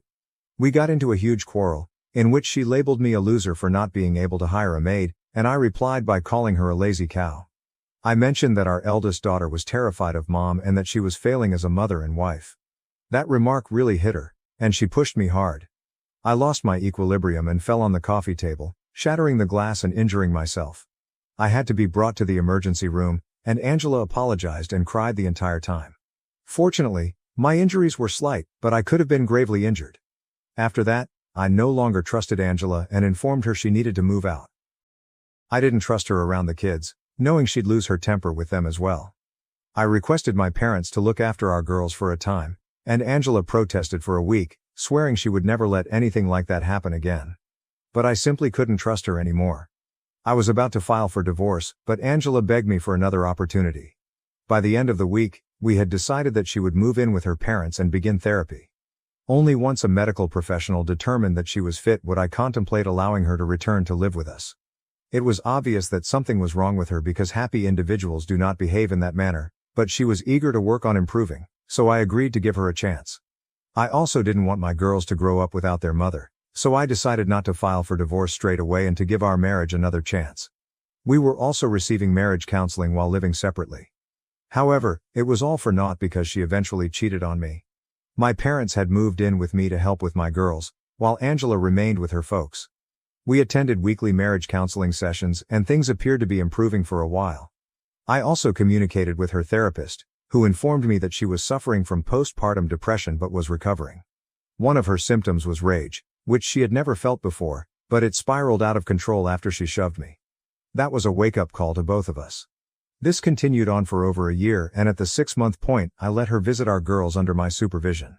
I was relieved to see that she was gradually returning to her old self. It finally seemed like our position was improving and that we could make it work. But then she abruptly quit attending our counseling sessions, with no explanation. She also stopped responding to me, but I was confident that she was making progress because her therapist kept me informed. It didn't make sense to me, and I tried to talk to her for weeks, but she just ignored me and said she needed time alone. Finally, after nearly 3 months of avoiding me, I decided to pay her a visit at her parents' home. I hadn't done it previously because her parents disliked me and blamed me, believing I was the one who drove their daughter insane and caused her to act out. Angela had informed me that it would be best if I did not see her while she was living with them since it would only cause more drama, the last thing we wanted. But I broke the norm and went anyway, because she had been behaving aloof and skipping counseling sessions. Even when she did show up, she appeared uninterested, and I couldn't figure out why. When I tried to talk to her in person, over the phone, or by text, she continued saying everything was okay, but her behavior indicated that she was hiding something. When I arrived at her parents' place, I anticipated her to be there, but she wasn't. When I asked where she was, her parents said they couldn't tell me and slammed the door in my face. I got awful feelings about it. I decided to phone Angela while standing in front of their house, but she did not answer. After a few attempts, I became increasingly paranoid, so I snuck around the home, hoping to discover a way in. I went to the backyard, knowing her parents normally kept the kitchen door open. But I didn't have to go that far. I spotted Angela seated on a swing in the garden, but she wasn't alone. She was kissing a man I didn't recognize. The image of that moment is ingrained in my mind since it was the most heinous experience of my life. I still remember it today. When the guy noticed me, he instantly pulled back, and by the time Angela turned around, I had begun walking back to my car. She caught up to me and tried to stop me, but I didn't listen. I was shocked. She attempted to grasp me, but I shrugged her off and warned her not to touch me. I got into my car and headed home. Once there, I blocked her on all platforms to keep her from explaining. I asked my parents to help me get a lawyer and told them what I had just observed. I did not see or hear from Angela until we had to meet with the court-appointed mediator to finalize our divorce settlement. By that point, I had essentially become a robot, only functioning for the benefit of my girls while emotionally shutting down. I felt nothing, not even when I learned that Angela was terminating her parental rights. She had decided she no longer wanted to be with us and instead wanted to be with the man I had seen her with. Let's call him Sean. He was her childhood buddy, and despite growing apart after high school, they reconnected when she returned to live with her parents. Apparently, she had fallen in love with him, and her parents were supportive, which explains why they had permitted her to make out with him in their garden despite the fact that she was married with 2 children. They had always wanted her to end up with Sean and were relieved she was finally choosing her happiness, as if she had ever done anything else. The divorce was a lengthy procedure. Despite her infidelity, Angela wished to qualify for alimony. It took time, but my lawyer and I worked hard to ensure she didn't receive anything in the divorce, which was understandable given that I had been the one paying for everything while she did nothing but watch television at home.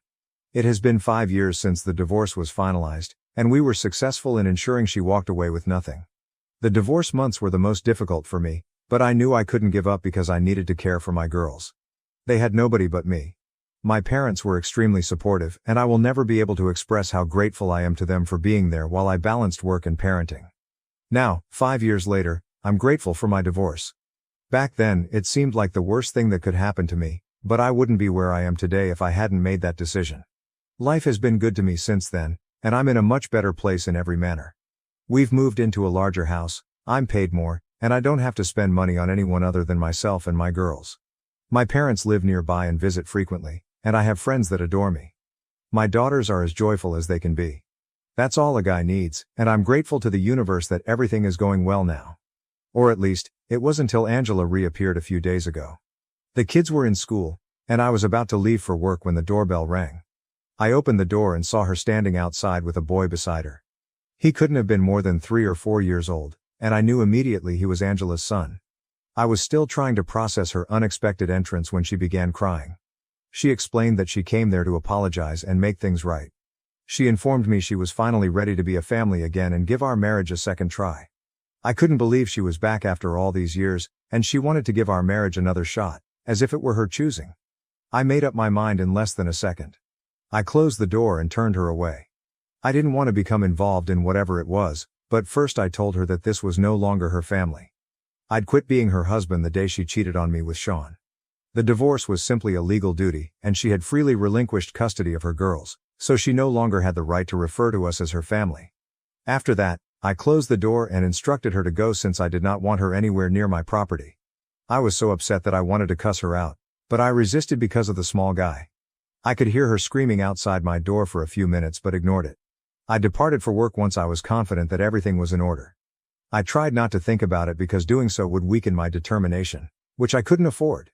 I almost forgot Angela had come to my house, but as soon as I got home from work, my parents called and demanded an explanation for why I had sent her away.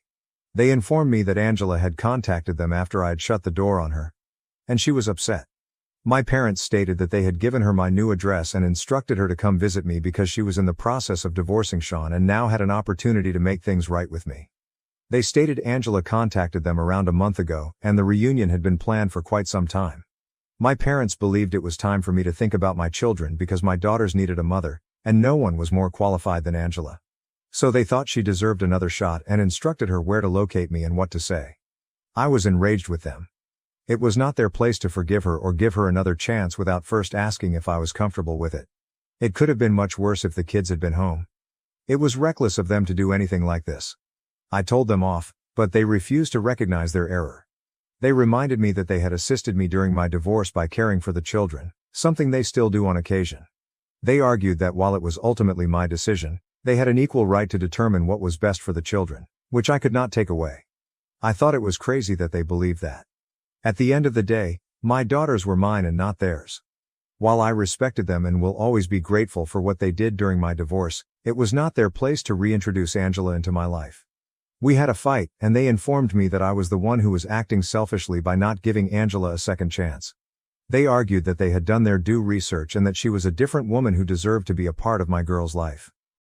Even when I informed them that Angela had signed away her parental rights, they were angry that I believed they would ever endanger my girls or me. They accused me of wrecking their lives because I was too arrogant to acknowledge that my daughters needed their mother. It's been a few days, and I've been thinking about it a lot. I don't think I was wrong or selfish for not giving my ex-wife a second chance at motherhood. Update 1. About a week has passed since Angela arrived at my door with her son, and I recently learned the truth about her relationship with my parents. It's so upsetting that I don't know where to start, and I'm still trying to digest it myself. It's mind-boggling how they've all betrayed me without blinking an eye. Apparently, not only did my parents give her my new address, but they had been in communication with her all along. I had cut her out of my life after the divorce, but they hadn't because they thought she'd come around eventually. They didn't talk very often, maybe once a month, but it was enough to make me feel betrayed. Sean had made Angela sign up her rights after she was presented with divorce papers. He issued her an ultimatum: abandon her family and create a new life with him, or stay in contact with her children and battle for custody. However, battling for custody required leaving him behind. According to my parents, it was a difficult decision for her, but she ultimately chose Sean and created a new family with him over her current family. My parents told me that immediately after I filed for divorce, Angela called them and asked for their assistance in keeping in touch with her children covertly. She stated that both of us had backed her into a corner. She believed that if she battled for custody, she would be unable to see her children.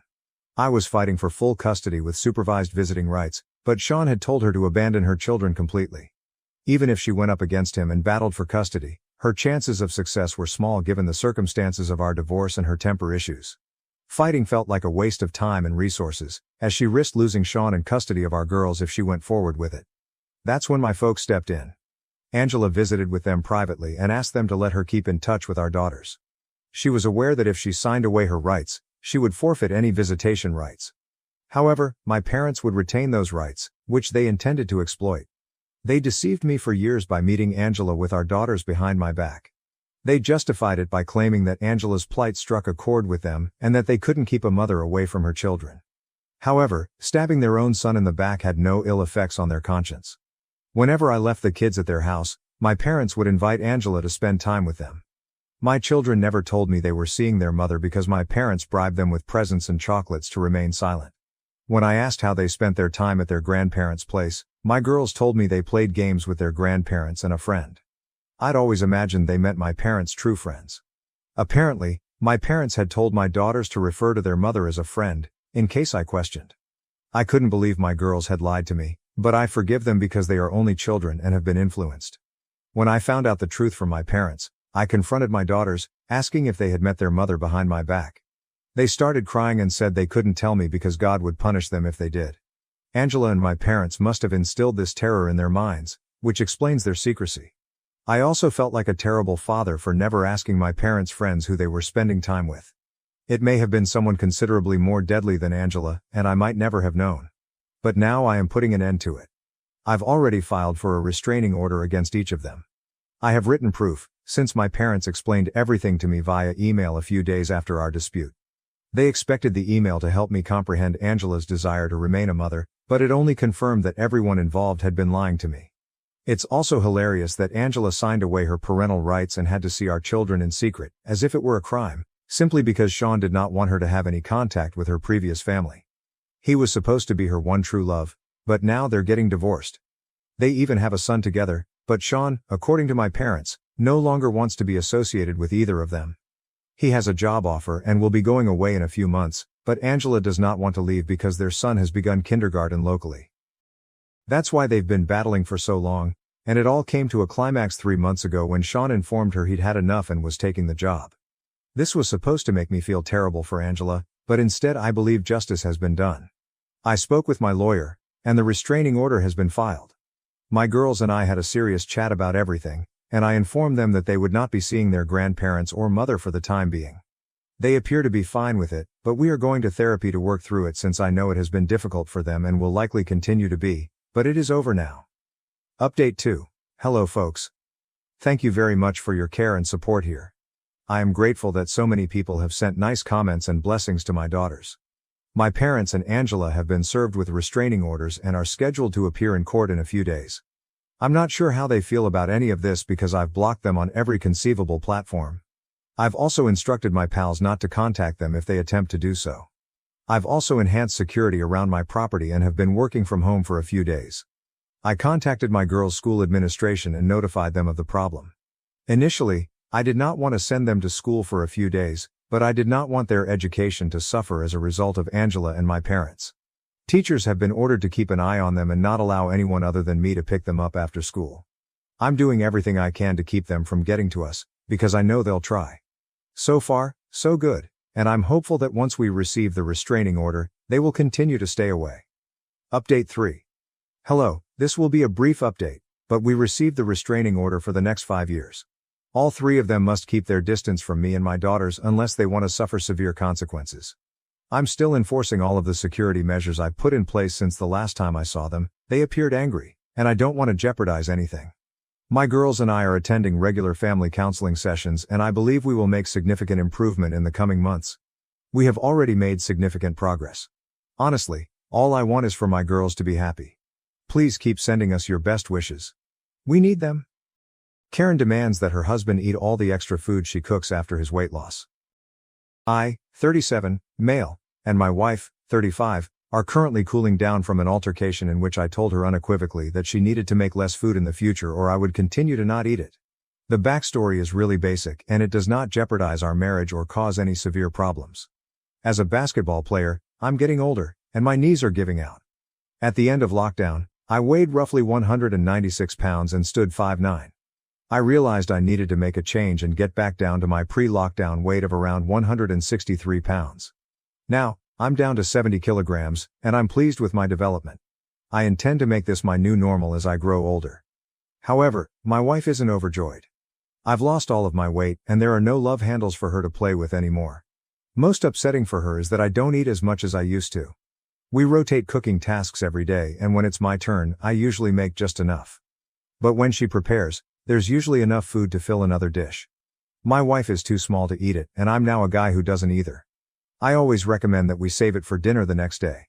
I don't have breakfast, and lunch is provided by my employer. It worked for a time, the leftovers soon ended up in the garbage, and she'd ask me to make something new instead. Although things have been mostly great, she does not hesitate to observe that men should be eating seconds or thirds. It's simply the Japanese way for her. She's Japanese, and we live in Japan. She remembers her father joyfully asking for seconds and thirds. She is becoming increasingly embarrassed that her spouse dislikes her cuisine, although I enjoy it. Her cooking is excellent, and I eat as much as I can when she prepares it. It's just that she earns too much. We've talked about her portion sizes, But it always comes down to letting her cook her way. This all boiled over earlier today when she asked if I wanted a second plate of excellent fried chicken, and I declined since I was just too full. She replied, "Are you going to throw away all of this chicken? That's incredibly wasteful." I knew I was responding incorrectly, but I still said, "You are wasting all of this chicken. I told you to prepare less food. I have been telling you for months. I don't see you eating the chicken either. You're the one wasting money and effort on extra food that I won't eat, and that won't change." She's now in bed after crying, and nothing I said helped her feel better. I'm downstairs writing this.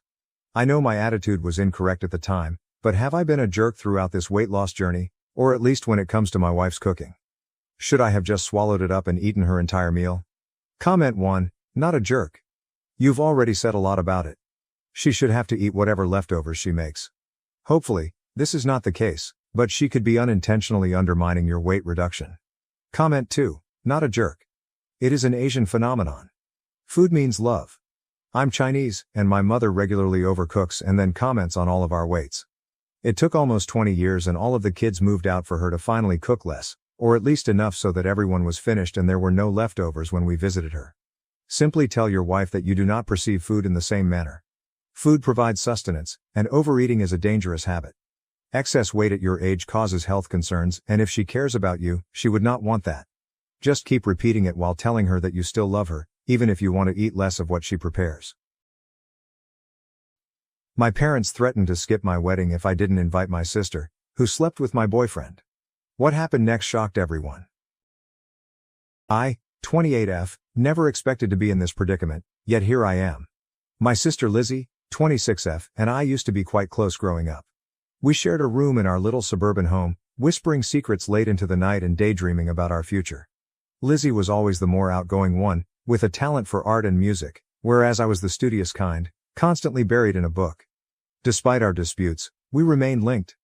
Our parents, John, 55M, and Mary, 53F, raised us to prioritize family above all else. Dad worked long hours as a construction foreman to support us, while Mom worked part-time and ran the family. They instilled in us a strong sense of loyalty and taught us the value of sticking together through thick and thin. Little did I know how much my familial loyalty would be tested in the coming years. I met Jake, 30M, in my sophomore year of college. He was a senior, personable and popular, with a love of books that mirrored mine. We bonded over our mutual love of classic novels, and we spent many hours in quaint coffee shops talking about our favorite authors. Jake was my first serious boyfriend, and I fell hard and quickly. After graduation, Jake opted to stay in town and work at a local publishing business. Our relationship grew stronger, and we soon began discussing our future together. We moved in together after graduation, sharing a small but comfortable apartment near the city center.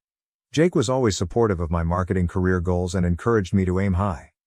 Meanwhile, Lizzie had decided to pursue her passion for art rather than attend college. She worked several jobs to support herself while attempting to establish a name in the local art community. I admired her tenacity and determination, even though our parents were dismayed by her decision not to pursue more study. Jake and Lizzie hit it off from the start. They shared an interest in indie music and abstract art, frequently engaged in passionate debates about the newest gallery openings or underground bands. I was overjoyed that my boyfriend and sister got along so well, never suspecting that their relationship would develop into something more sinister. 5 years into our partnership, Jake and I were doing well. We'd weathered the storms of early adulthood together, including job changes, financial difficulties, and the death of our beloved childhood dog. We had even begun casually researching engagement rings online, fantasizing about a future wedding and the family we would create together. In contrast, Lizzie's life was more turbulent. She moved from job to job, trying to make ends meet while pursuing her art. There were times when she'd crash on our couch, and Jake and I would assist her financially. I didn't mind, after all, she was my sister, and I wanted to support her goals. Everything changed on a wet Tuesday in April. I had a large presentation at work and discovered I had left some important data on my home laptop. Knowing Lizzie was staying with us that week, I contacted and requested her to send the files to me. She agreed, and I didn't think anything more about it. Hours later, after completing my presentation, I opened my inbox to locate the files from Lizzie, but there was something else, an email thread that Lizzie had mistakenly left open when she gave the files. My heart stopped as I read the letters between her and Jake, which contained intimate information and arrangements for their secret rendezvous. I felt as if the ground had vanished beneath me. I left work early, my thoughts reeling, and confronted Jake in our apartment. He attempted to downplay it at first, claiming it was just a few innocent flirtations, but as I revealed more of what I'd read, his justifications fell apart. Jake finally confessed to a 6-month romance with Lizzie. He claimed that it began innocently, late-night conversations when I was sleeping or working late, a common interest for art that grew into something more. He stated he never wanted to hurt me, that he was confused about his emotions. I couldn't endure hearing it any longer and urged him to leave. Confronting Lizzie was even more challenging.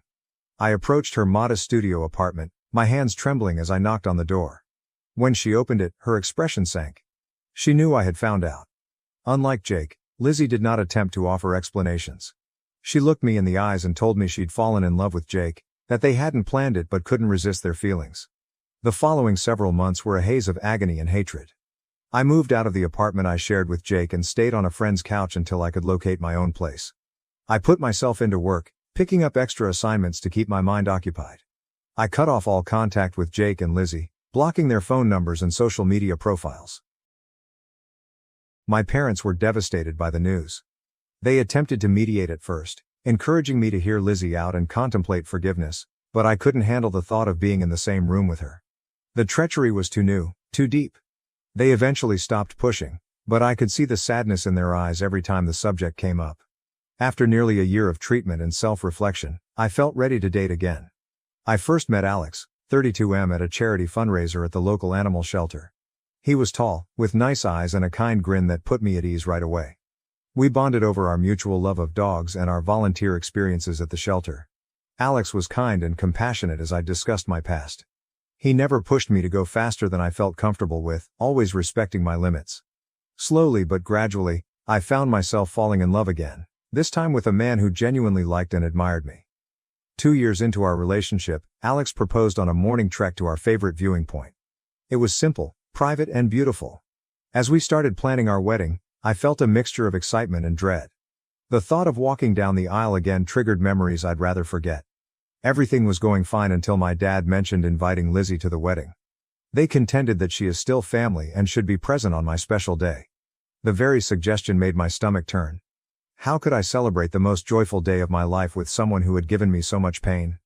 I adamantly refused, informing my parents that Lizzie's presence would just bring up sad memories and could ruin the day. Alex agreed with me, saying that our wedding should be about our love and happiness, not attempting to patch relationships that may be beyond repair. My parents did not take it well. They accused me of being petty and unwilling to move forward. They even threatened not to go if Lizzie was not invited. Some of our relatives have also gotten involved, accusing me of selfishness for separating the family and asking me to be a better person. But I don't believe I'm in the wrong here. Lizzie deceived me in the worst manner possible. She slept with the man I expected to spend my life with. I fought hard to overcome that anguish and start a new life with Alex.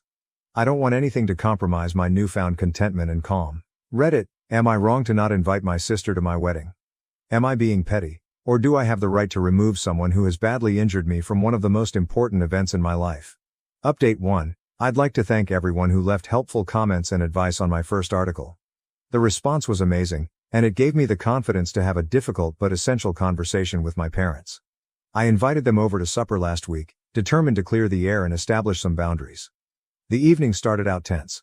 Mom kept trying to shift the talk toward wedding plans, while Dad was unusually silent. After we finished our meal, I took a big breath and went in. I described in detail how Lizzie's actions had affected me, including the sleepless nights, trust issues that nearly ruined my relationship with Alex, and the therapy sessions I need to work through my pain.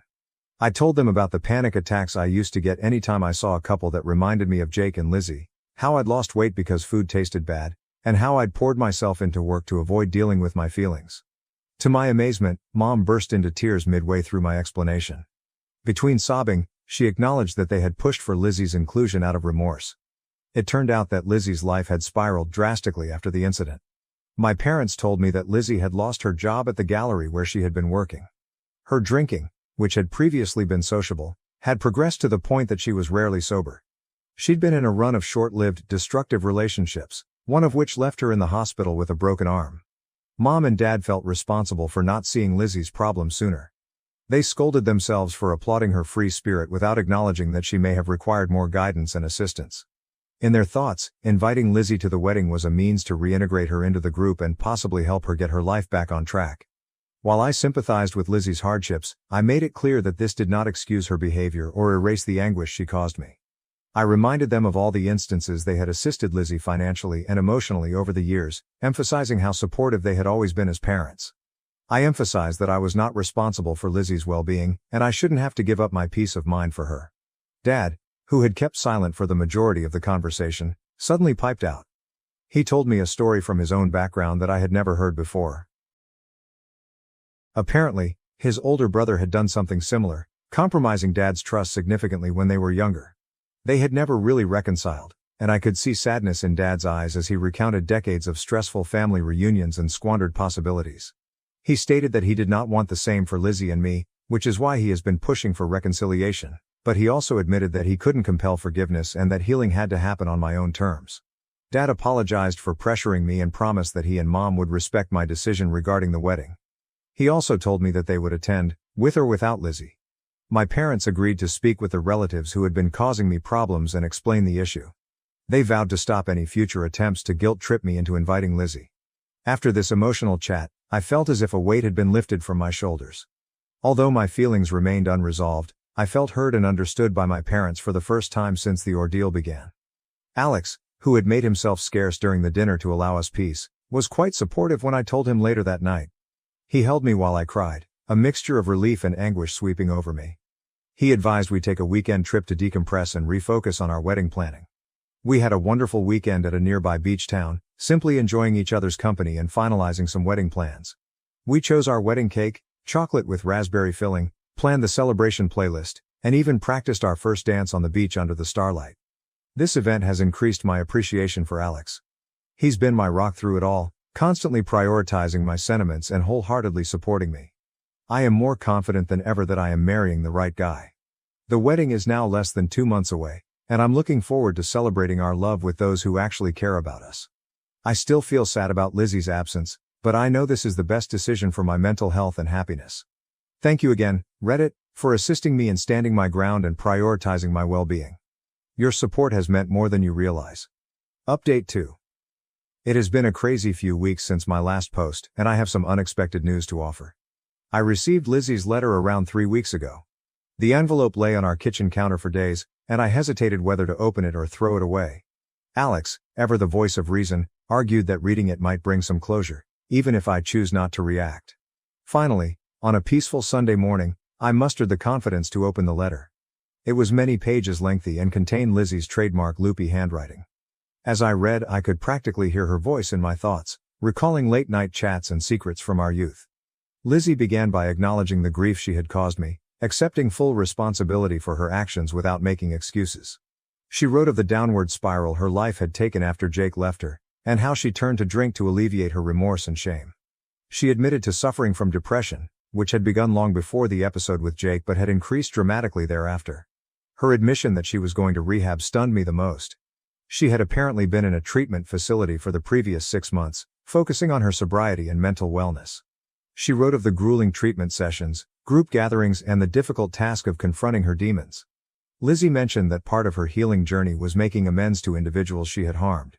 She clarified that she did not seek forgiveness and respected my decision not to include her at the wedding. Her intention in writing was just to apologize and inform me that she was attempting to become a better person. The letter finished with a story from our childhood.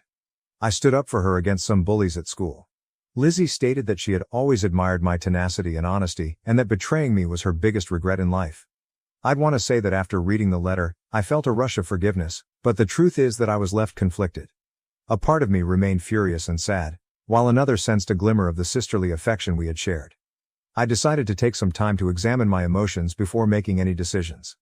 After a few days of deliberation and numerous conversations with Alex, I decided to meet Lizzie at a neutral location, a quiet cafe in town. Seeing her in person after 3 years seemed weird.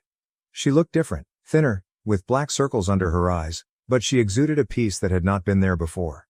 Our conversation began awkwardly, with many pauses and hesitant phrases, but as we spoke, it became easier. Lizzie restated what she had said in the letter, her voice breaking with emotion as she apologized once more for the hurt she had caused. She told me more about her sober journey and the work she had done in therapy. Lizzie even showed me a journal in which she had been writing letters to me as part of her recovery, though she had no intention of sending them. Reading excerpts from her genuine unedited thoughts during those sad days was eye-opening. I will not lie, it was an emotional meeting. We both shed tears as we discussed the past and the agony we had both endured.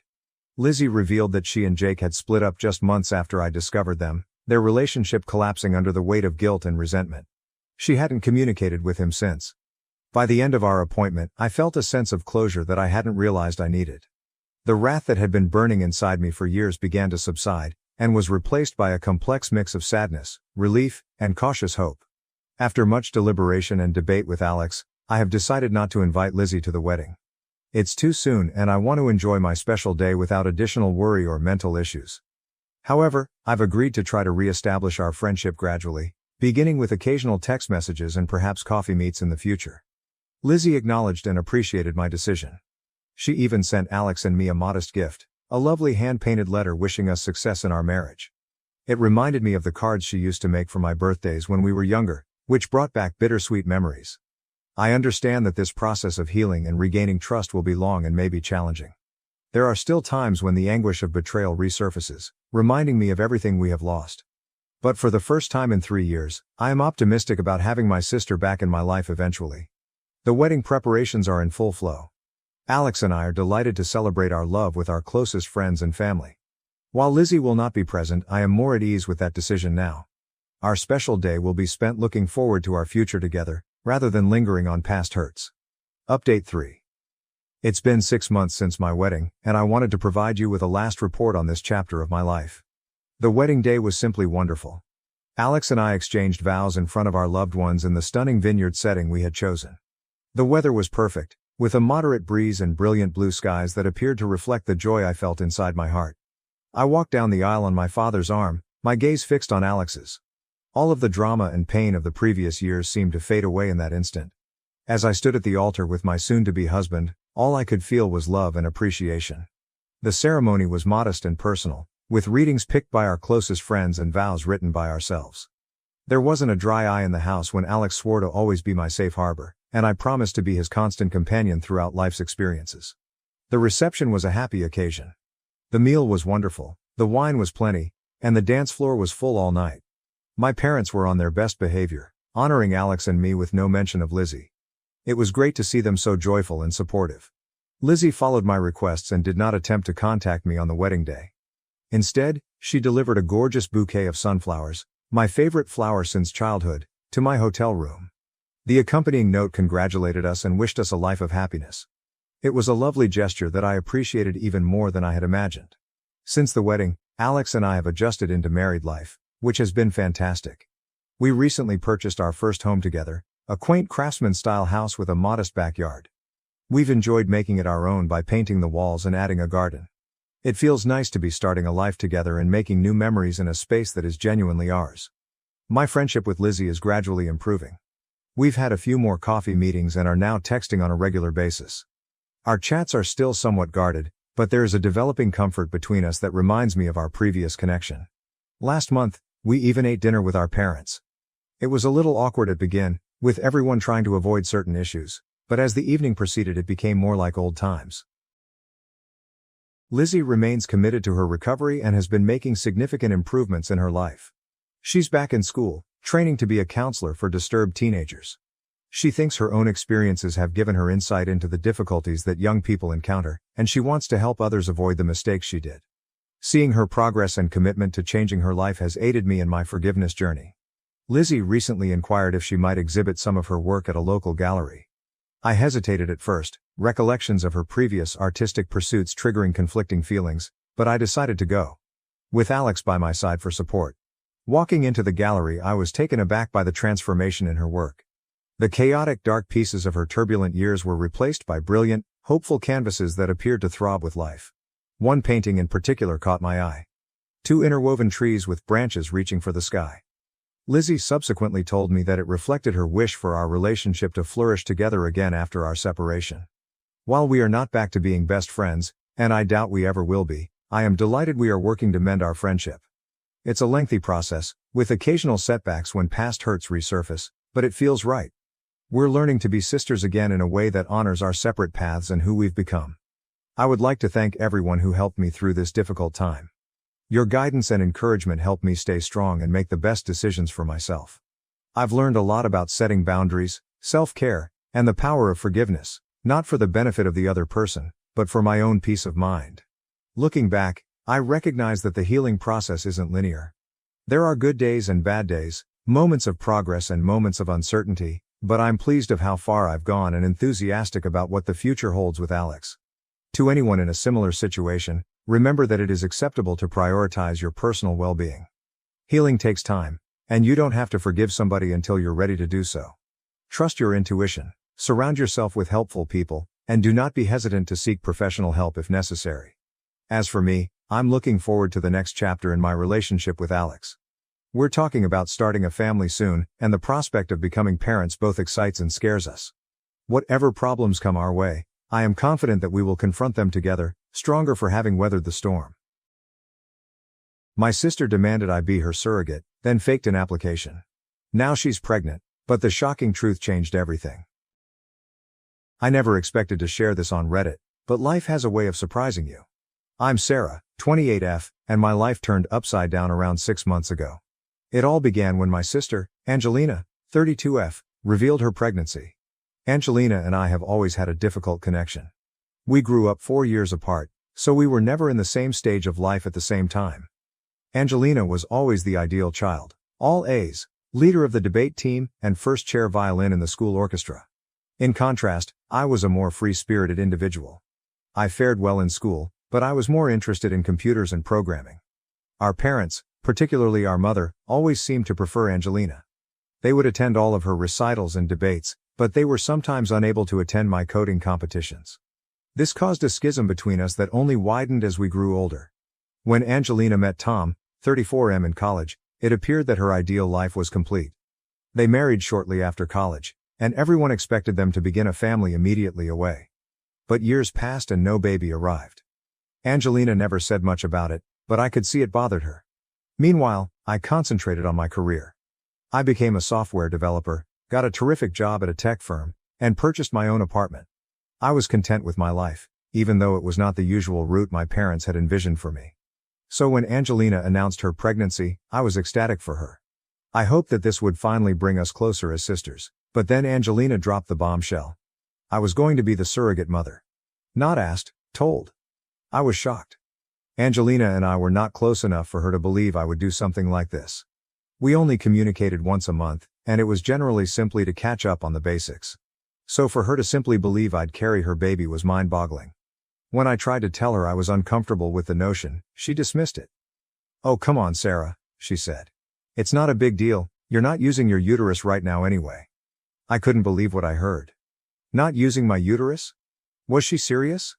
I tried to explain that becoming a surrogate was a big decision that would impact my body, employment, and life for at least 9 months. But Angelina would not listen. She continued saying how she and Tom had been trying for so long. How this was their final opportunity, and how I was being selfish by not wanting to help. Things worsened when our parents became involved. Mom, 56F, and Dad, 58M, agreed with Angelina, as usual. They began phoning me every day, reminding me how important family is and that I should be willing to do everything for my sister. Dad went further. "Sarah, this is your chance to finally do something meaningful with your life." That hurt. I have a fantastic career, my own house, and a life I'm proud of, but none of that matters now since I refused to be an incubator for my sister. It felt like I was back in high school, constantly compared to Angelina and left lacking. The pressure continued increasing. Angelina began telling her extended family and acquaintances about her wonderful sister, who would be her surrogate.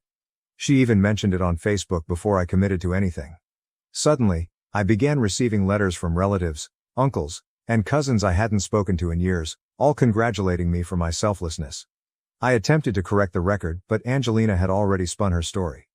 Anyone I told the truth to either didn't believe me or thought I was overly theatrical. "It's just 9 months, they'd say. Don't you want your sister to be happy?" But it was more than just 9 months. It was my body, profession, and life.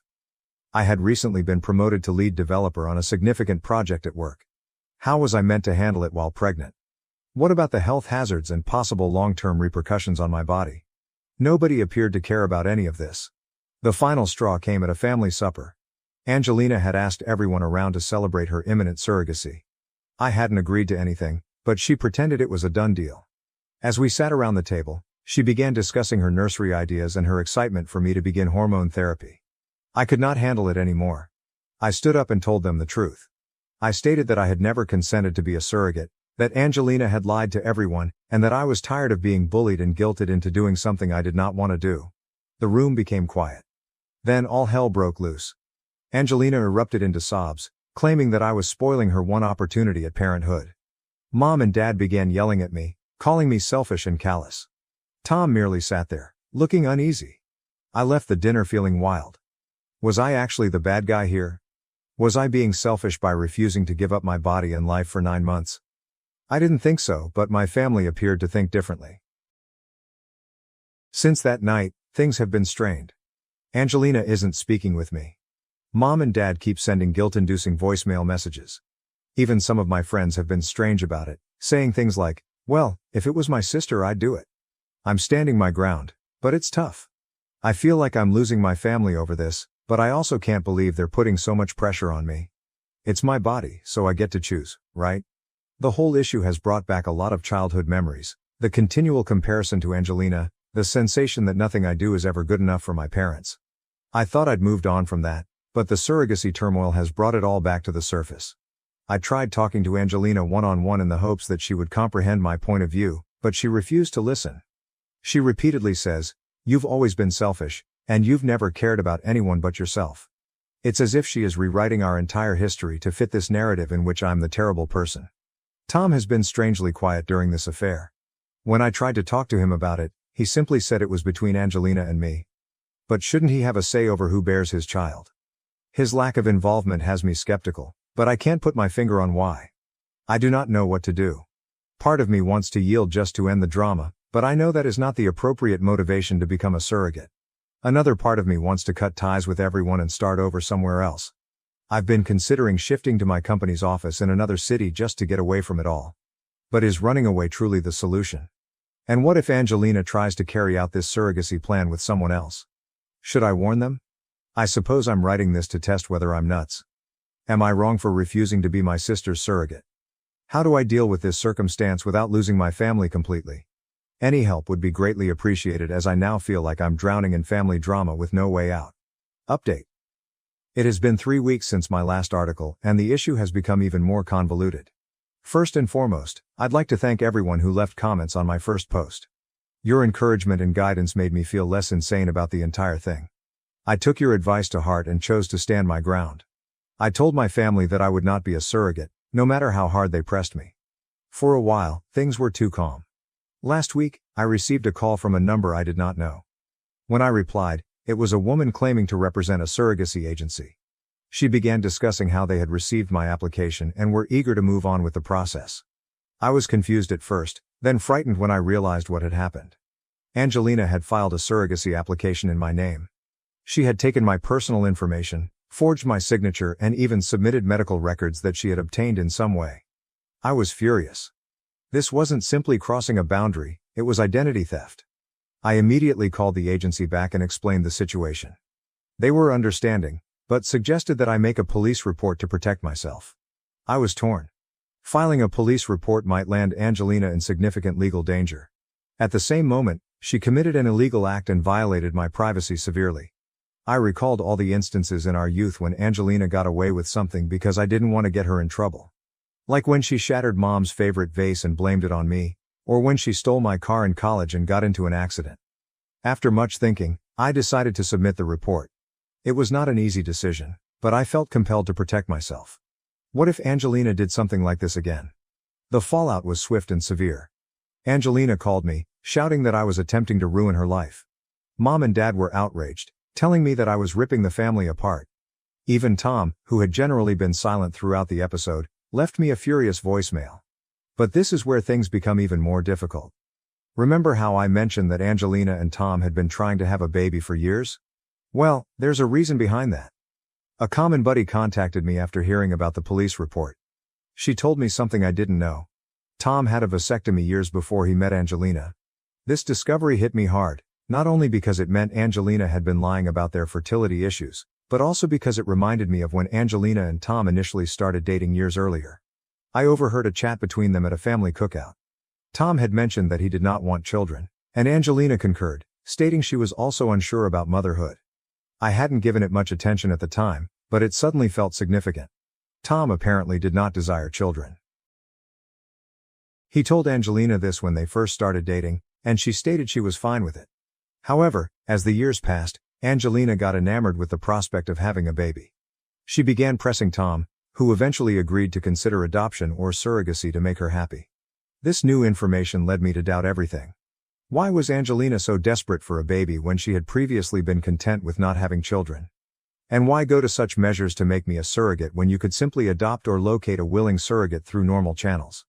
I wasn't sure what to do with this information. Part of me wanted to face Angelina and reveal all her falsehoods. But another part of me felt bad for her. Was she so desperate for a baby that she would engage in such deception? In the end, I opted to speak with Tom first. I met him for coffee and told him everything, including Angelina's falsehoods, the surrogacy push, and what a mutual acquaintance had told me. Tom was shocked. He stated that he had agreed to Angelina's surrogacy plan because he felt it would make her happy, but he was unaware of the magnitude of her deception. As we talked, Tom opened up about his own marital troubles. He admitted that he and Angelina had been having troubles for years, primarily due to their disagreement about having children. He stated he had pondered leaving several times but stayed because he loved Angelina and hoped she would alter her mind about having children. Tom seemed shocked as he exited our meeting. I felt awful for him, but also relieved that the truth was finally being revealed. I wondered whether this would be the push he needed to finally confront Angelina and possibly end their marriage. As for Angelina and my parents, I'm still unsure how to continue. The police are investigating the identity theft, and I'm concerned about what will happen to Angelina. Despite everything, she is still my sister. I keep remembering back to our youth, to the times when we truly got along. Like the summer we spent at our grandparents' farm, sitting up late to watch meteor showers and collecting fireflies in jars. It's difficult to reconcile those recollections with who Angelina has become. Mom and Dad are still not speaking with me. They believe I'm making things up to get out of being a surrogate. It aches, but I'm trying to be tough. I've begun seeing a therapist to help me cope with the stress and complex feelings that this scenario has brought up. I'm seriously considering moving out of state for a while to get away from all the turmoil. My employer has an office in another city and I'm considering requesting a transfer. The prospect of a fresh start is appealing, but I'm also concerned about running away from my troubles. So that's where things are now. My family is in tatters, my sister may be in legal problems, and I'm considering starting afresh in a different city. I didn't expect to be where I am now a month ago, but that is life. I'll keep everyone updated on what occurs next. Thank you again for all of your help, it means more than you realize. Update 2. It's been 2 months since my previous update, and just as I thought things couldn't be any more complicated, life threw me another curveball. First, let me catch you up on what has been happening. Angelina was charged with fraud following the identity theft incident. It was a misdemeanor, but she had to pay a fine and complete community service. Tom filed for divorce, unable to overcome Angelina's falsehoods about desiring children and the entire surrogacy disaster. I did in fact accept that transfer.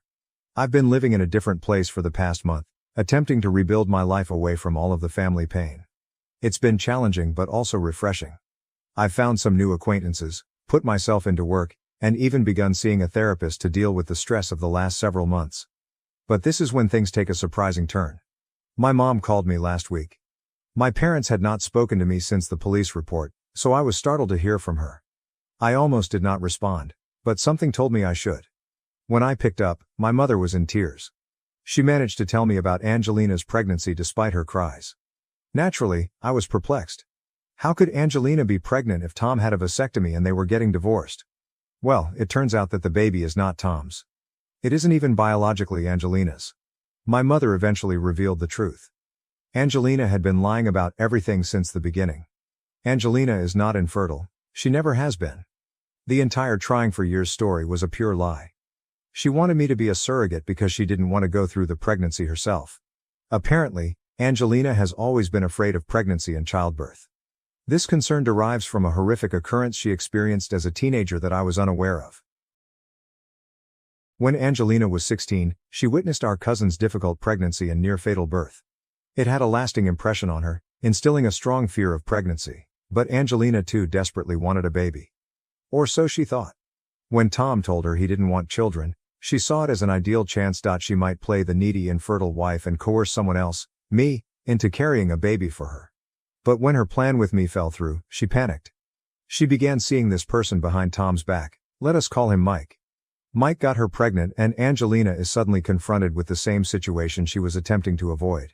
I was speechless. All of our family's drama and pain sprang from Angelina's fear of being pregnant. It seemed too ludicrous to be true, but as my mother talked, more truths emerged. My parents stated that they had been aware of Angelina's pregnancy fear for many years. They agreed to her surrogacy idea because they believed it would help her overcome her fear. They never considered how it would affect me or how wrong it was to coerce someone into becoming a surrogate. I felt a mixture of emotions. Rage at the deception, relief that the truth had finally been revealed, and a strange sense of vindication.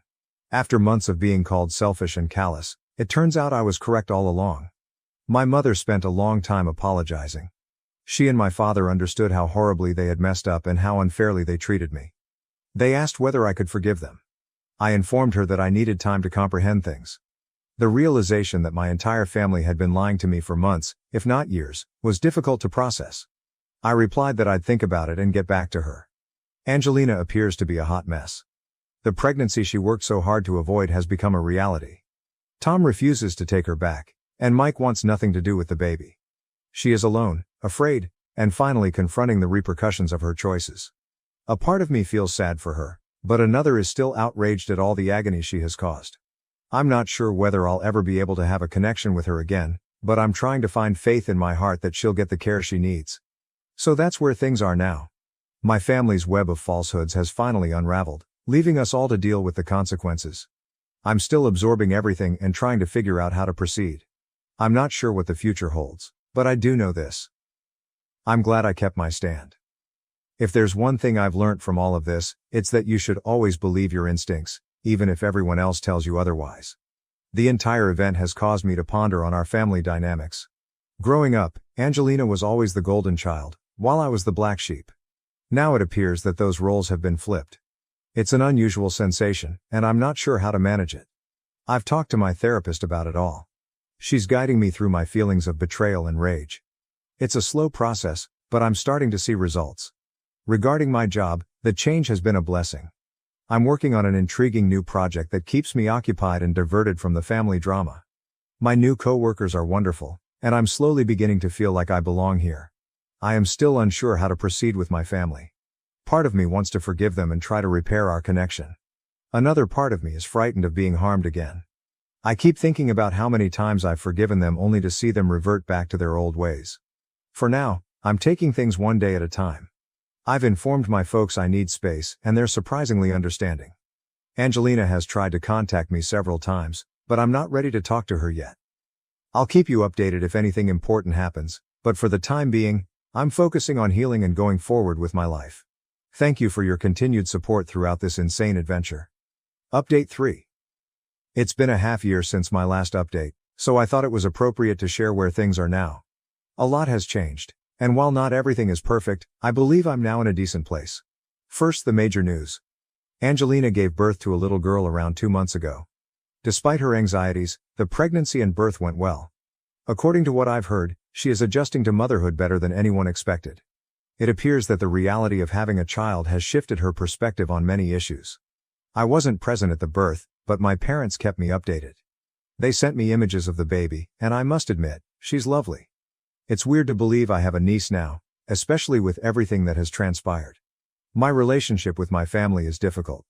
After reflecting on everything, I decided to give my parents the opportunity to make amends. We've had many lengthy, challenging discussions on trust, respect, and boundaries. They have apologized several times and appear to sincerely grasp how bad their acts were. We are gradually restoring our relationship, but it is not the same as before. I'm more careful and guarded now, but I'm also proud of myself for establishing and maintaining clear boundaries. My parents understand that if they try to manipulate or pressure me again, I will not hesitate to cut them off altogether. My friendship with Angelina remains strained. I've seen her and the infant several times, always with other family members present. It's awkward and stressful, but we're respectful. Angelina has apologized for her behavior, but I'm not quite ready to forgive her yet. The loss of confidence was massive and it will take a long time to recover, if it ever does. Angelina is struggling as a single mother, but she is receiving support from our parents and attending treatment to address her worries and difficulties. She has even formed a support group for ladies suffering from tocophobia, fear of pregnancy and childbirth.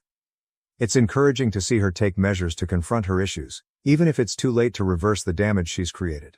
On a personal note, I am doing great. I've opted to stay in the new city. I've created a life here that I'm content with. My career is going well, and I've made some amazing friends. I've even begun seeing someone. It's early days, but it feels nice to be progressing. The entire surrogacy drama feels like a distant nightmare now. Looking back, I can't believe how insane things went. But I'm glad I had the experience. It taught me a lot about sticking up for myself, setting boundaries, and refusing to compromise my values, even when it was painful. I've also learned a lot about forgiveness, both offering and receiving it. It's not easy, and it won't happen tomorrow, but it is doable. I'm still working on forgiving Angelina, but I've discovered that hanging on to my resentment only harms me in the long term. My therapist has been quite helpful in guiding me through all of this. We've started looking into my childhood experiences and how they've influenced my relationships with my family. It's been eye-opening to see how many of our current problems derive from long-standing patterns. One of the most difficult obstacles has been learning to accept my parents and Angelina as flawed individuals rather than the larger-than-life figures they were while I was growing up. It's a process, but I'm getting there. I've also been attempting to establish a support system outside of my family. My new friends here have been fantastic, providing support and understanding without judgment. It made me realize how much I was missing by constantly prioritizing my family. So that is where things stand right now. My family is slowly recuperating, but we will never be the same as before. I'm creating a life I enjoy on my own terms, and most importantly, I'm content with my choices. To anyone in a similar circumstance, stay firm, believe your instincts, and don't let anyone pressure you into doing something you're not comfortable with, even if they're family. Always make your own decisions about your body. Thank you for your continued support along this journey. Your advice and encouragement benefited me more than you realize. I am not sure if I will update again, but I wanted to let you know that I'm okay, better than fine. I'm thriving.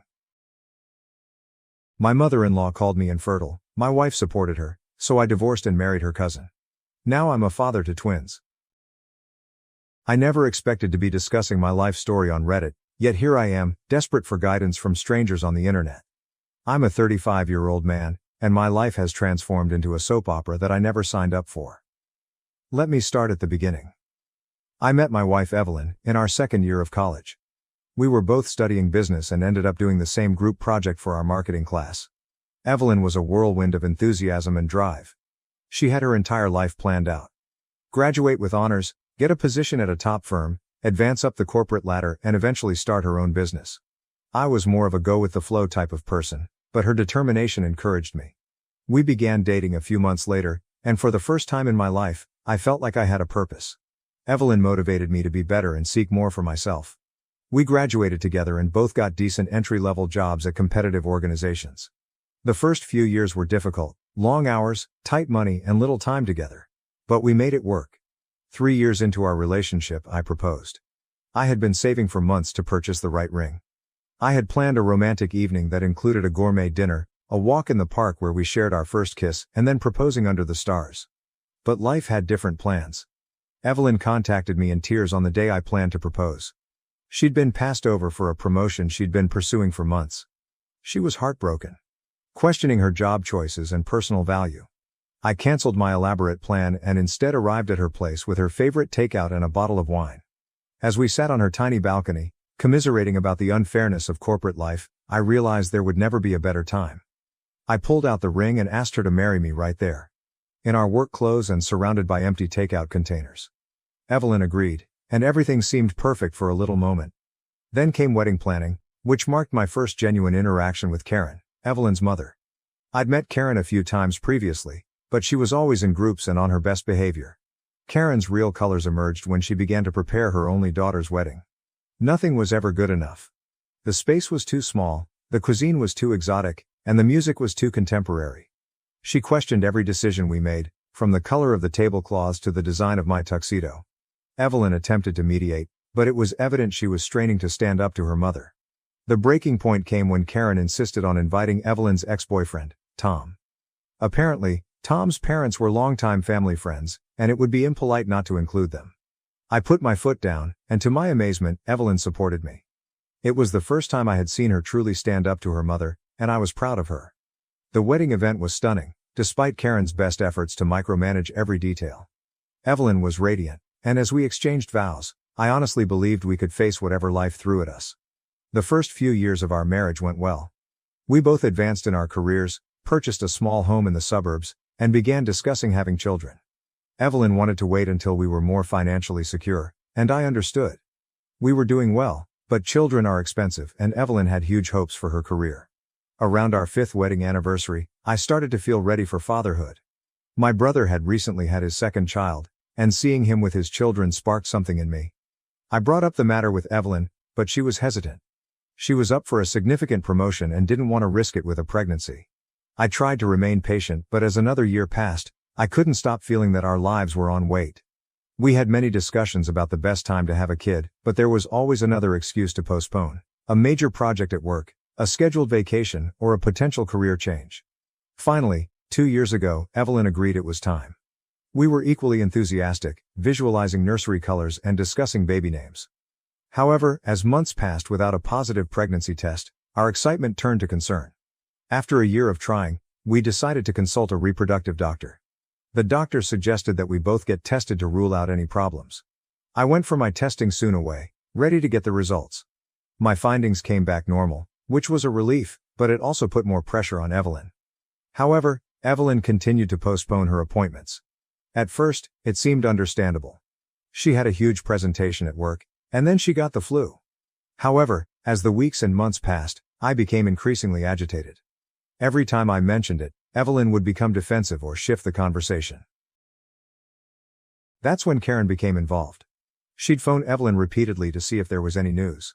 When Evelyn visited her parents, she returned home unhappy, claiming Karen had been pressing her about grandkids. I tried to be supportive, but I couldn't help but feel Evelyn was allowing her mother to have too much control over our life. Things came to a head last Thanksgiving. We were in Karen's home, surrounded by family. Karen had been drinking wine all day and was in excellent form. She began talking about how all of her friends were becoming grandparents and how she was starting to feel left out. Then she looked at me and said, "It's a shame Evelyn married someone who can't have children. I've always known you weren't man enough." The room became silent. I felt as though I had been slapped. Evelyn simply sat there, staring at her plate. I attempted to explain that we were still trying and that these things take time, but Karen refused to give up. She kept making barbs at my masculinity, saying Evelyn should have married Tom instead. At least he came from a good family. I could not handle it anymore. All of the frustration from the previous year spilled out.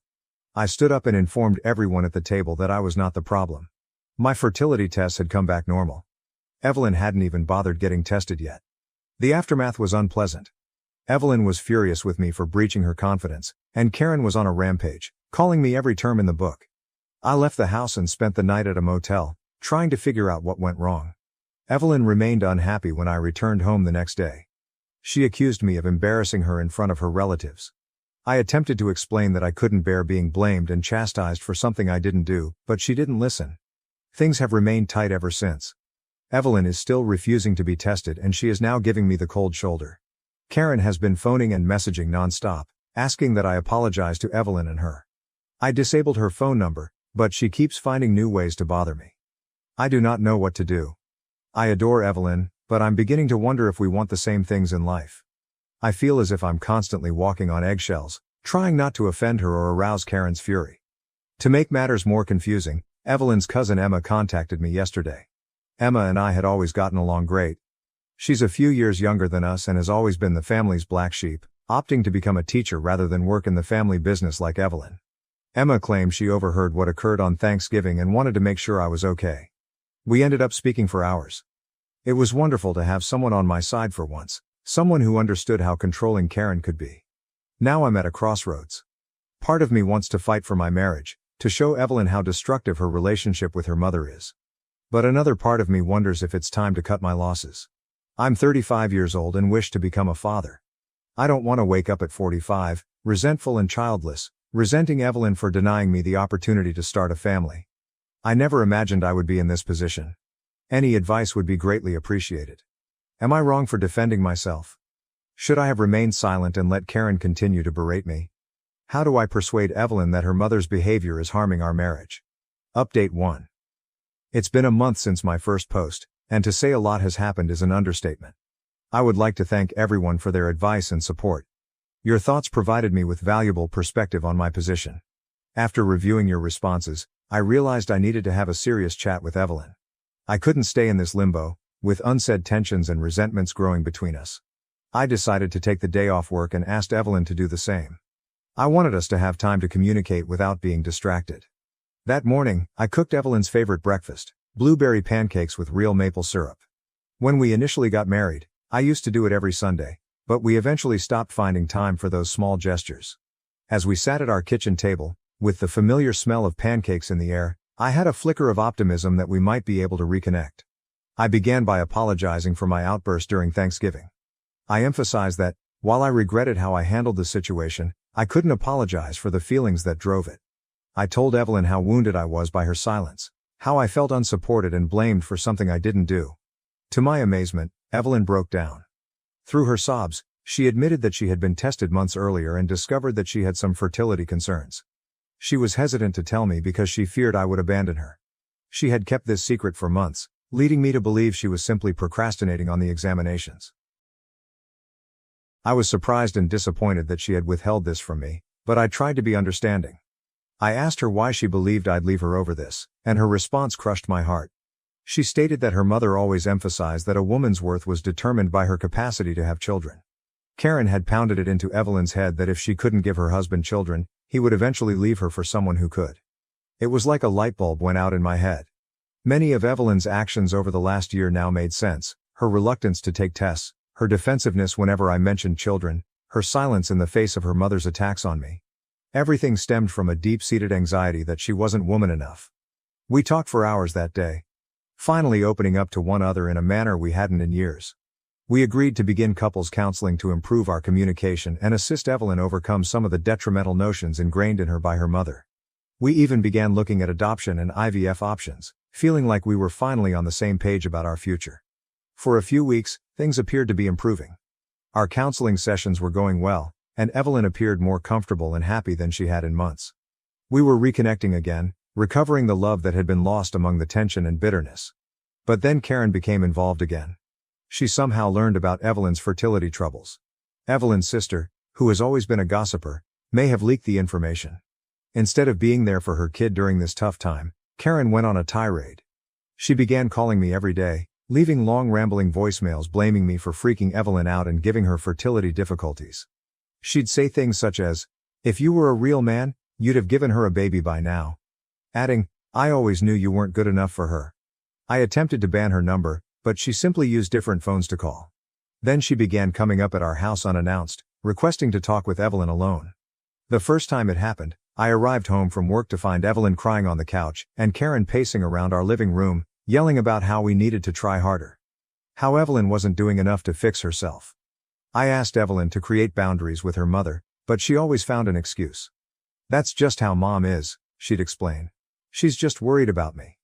It felt like we were right back where we started, with Evelyn unwilling to stand up to her mother and me feeling like an outsider in my own marriage. Things came to a head last week. I arrived home early from work, expecting to surprise Evelyn with tickets to a performance she had been longing to see. Instead, I stepped in and found Karen in our living room, reading over our personal documents. She said she was looking for our medical records since she didn't think Evelyn had fertility concerns. She assumed we were lying to cover up my shortcomings. I lost it. I told Karen to leave our home and keep out of our business. I informed her that her behavior was toxic and was ruining her relationship with her daughter. Instead of supporting me, Evelyn burst into tears, complaining that I was being too harsh on her mother. Evelyn and I got into a big fight that night, after Karen left. I informed her that I couldn't keep living this way, with her mother continuously intruding in our life and Evelyn letting it. I said that I felt wedded to both of them, not just Evelyn. Evelyn accused me of being selfish and not seeing how painful this was for her. In the heat of the moment, I said something that I regret. I told Evelyn that if she couldn't stand up to her mother, she probably wasn't ready to be a mother herself. It was a low blow, and I realized it as soon as the words left my mouth. Evelyn slapped me and shut herself in our bedroom. I spent the night on the couch, feeling disoriented and bewildered. Evelyn had left the next morning. She left a note explaining that she was going to stay with her parents for a bit to clear her mind. It's been 5 days and I still haven't heard from her.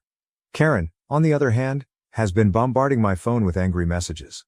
She's telling everyone who will listen that I kicked Evelyn out and left her. Some of Evelyn's family have called and demanded to know why I'm abusing her.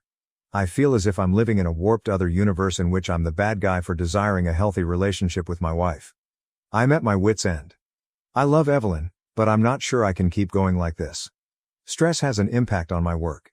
I've been preoccupied and unpleasant, and my supervisor has noticed. My health is also deteriorating.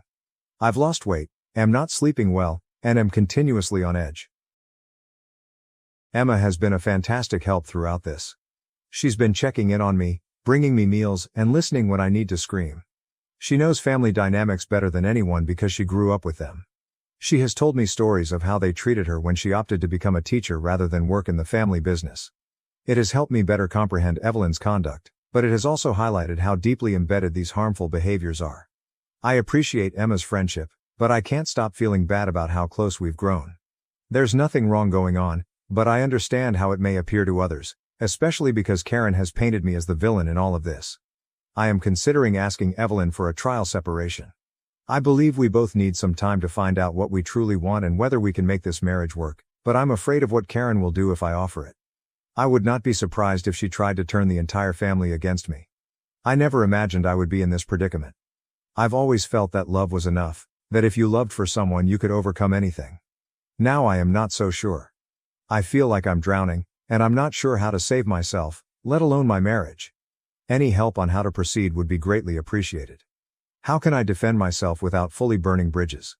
Is there any chance for Evelyn and me, or am I only prolonging the inevitable? And how do I handle Karen's slander campaign against me? I'm feeling a little lost right now, so any advice would be appreciated. Update 2. It has been 3 months since my previous update, and my life has drastically changed. I'm still trying to digest all that has happened, but I'll do my best to update you all. After Evelyn departed, I attempted to give her some room. I figured that some time apart would help us both clear our minds and figure out what we truly wanted. But as the days passed into weeks, I knew something had profoundly shifted in our connection. During this period, I immersed myself in work and began seeing a therapist on my own. It was helping me acquire a better understanding of my marriage and my role in our troubles.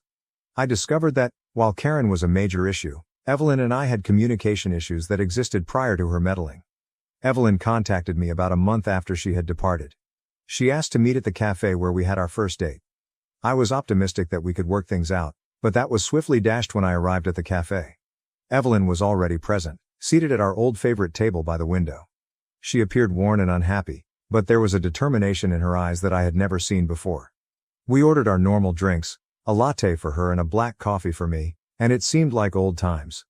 But when Evelyn began talking, I realized this was not going to be the reunion I had hoped for. She informed me that she had been doing a lot of thinking and did not want to prolong our marriage.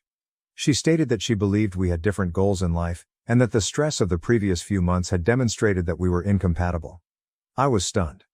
I inquired about couples counseling and improving our communication skills, but Evelyn had already made her decision. She said that she wasn't ready for children and might never be. She understood how important being a father was to me and did not want to prevent me from pursuing it. What hurt the most was when she revealed that Karen had a significant influence on her decision. Apparently, Karen persuaded Evelyn that I was emotionally abusive and that she deserved better. Evelyn really apologized for allowing me to mistreat her for so long. It seemed as if she was repeating Karen's comments, and I didn't recognize the lady I had married. Evelyn handed me divorce papers that were previously signed. She claimed her lawyer will contact us about dividing our assets. Then she stood up and departed, leaving me sitting there with a cold coffee and the ruins of my marriage. The following several weeks were a blur. I poured myself into work, hoping to distract myself from the anguish. I stopped taking calls from Evelyn's family members because I was tired of defending myself against Karen's lies. My own family was supportive, but they resided across the country and were unable to provide much practical assistance. Emma was there for me through everything. She'd bring over takeout, force me to go for walks, and simply sit with me when I needed company. She understood the family dynamic in a way that no one else did, and it was reassuring to speak with someone who recognized how manipulative Karen could be. As I spent more time with Emma, I began to see her in a new light. She was nice, encouraging, and appeared to understand me in a way Evelyn never did. I found myself looking forward to our time together, and her presence made me feel lighter and happier. After a few too many beers, Emma confessed to having affections for me for years. She claimed she never acted on them out of respect for Evelyn, but now that we were getting divorced, she couldn't keep it in any longer. I felt conflicted. Part of me thought it was too soon, that I should be mourning my marriage, but another part understood that Emma made me happier than I had been in a long time. We agreed to take things slowly, giving ourselves time to see whether this was genuine or just a reaction to all that had transpired. We began dating secretly. I understand that dating your soon-to-be ex-wife's cousin is unusual, but it felt natural. Emma understood my pain and history as no one else could. She encouraged me to continue going to therapy, to work through my feelings about the divorce and my concerns about starting a new relationship. Of course, when Evelyn and Karen found out, chaos ensued. Karen began spreading accusations about me throughout the family, claiming I had been cheating on Evelyn with Emma all along. Some family members who had previously been sympathetic to me became chilly, believing Karen's lies. Evelyn was hurt and angry, accusing me of moving too fast.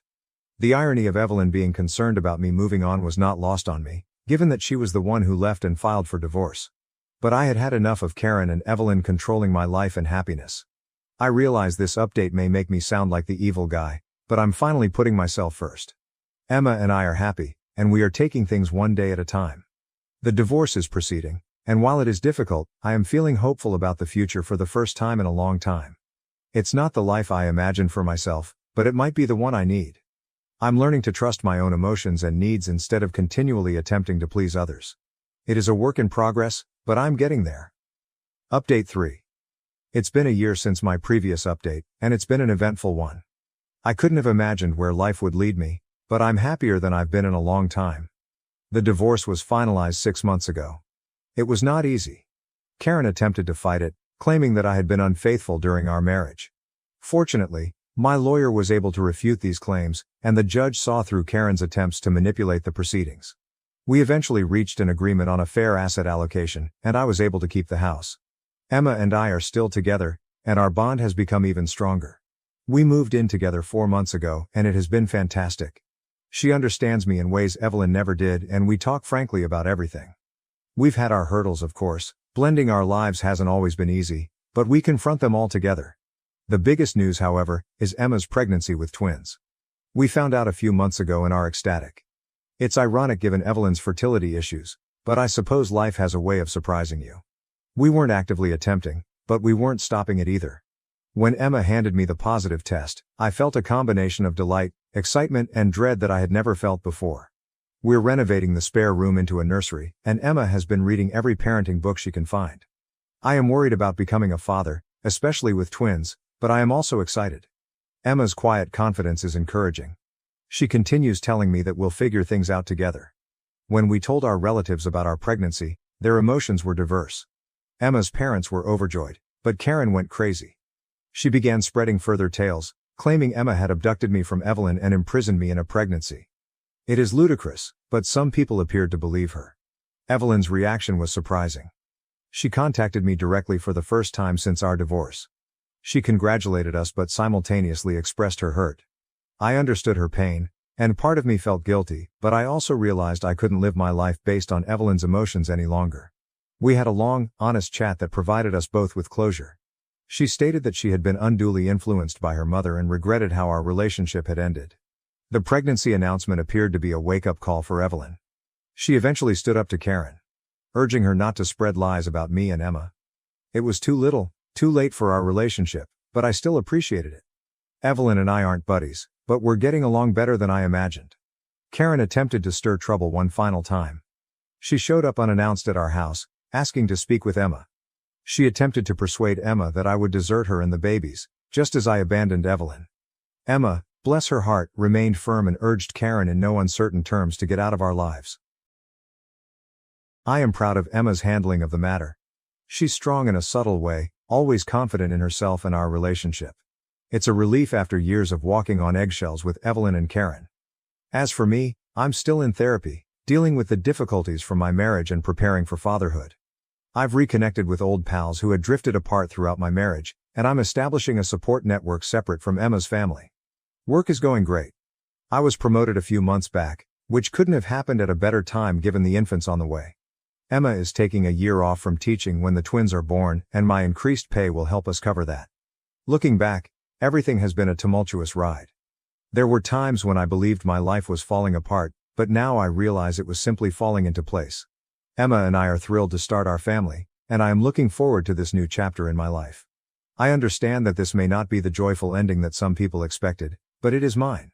Life does not always go as planned, but sometimes the unexpected turns take us exactly where we need to go. I am glad for the lessons I have learned, even the hard ones, and I look forward to the future with hope and optimism. My parents left me in debt to fund my brother's failed business. Now they want to meet my daughter. Should I let them back into my life?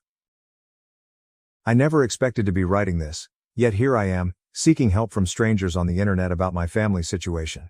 My name is Johnny, and I am 32 years old.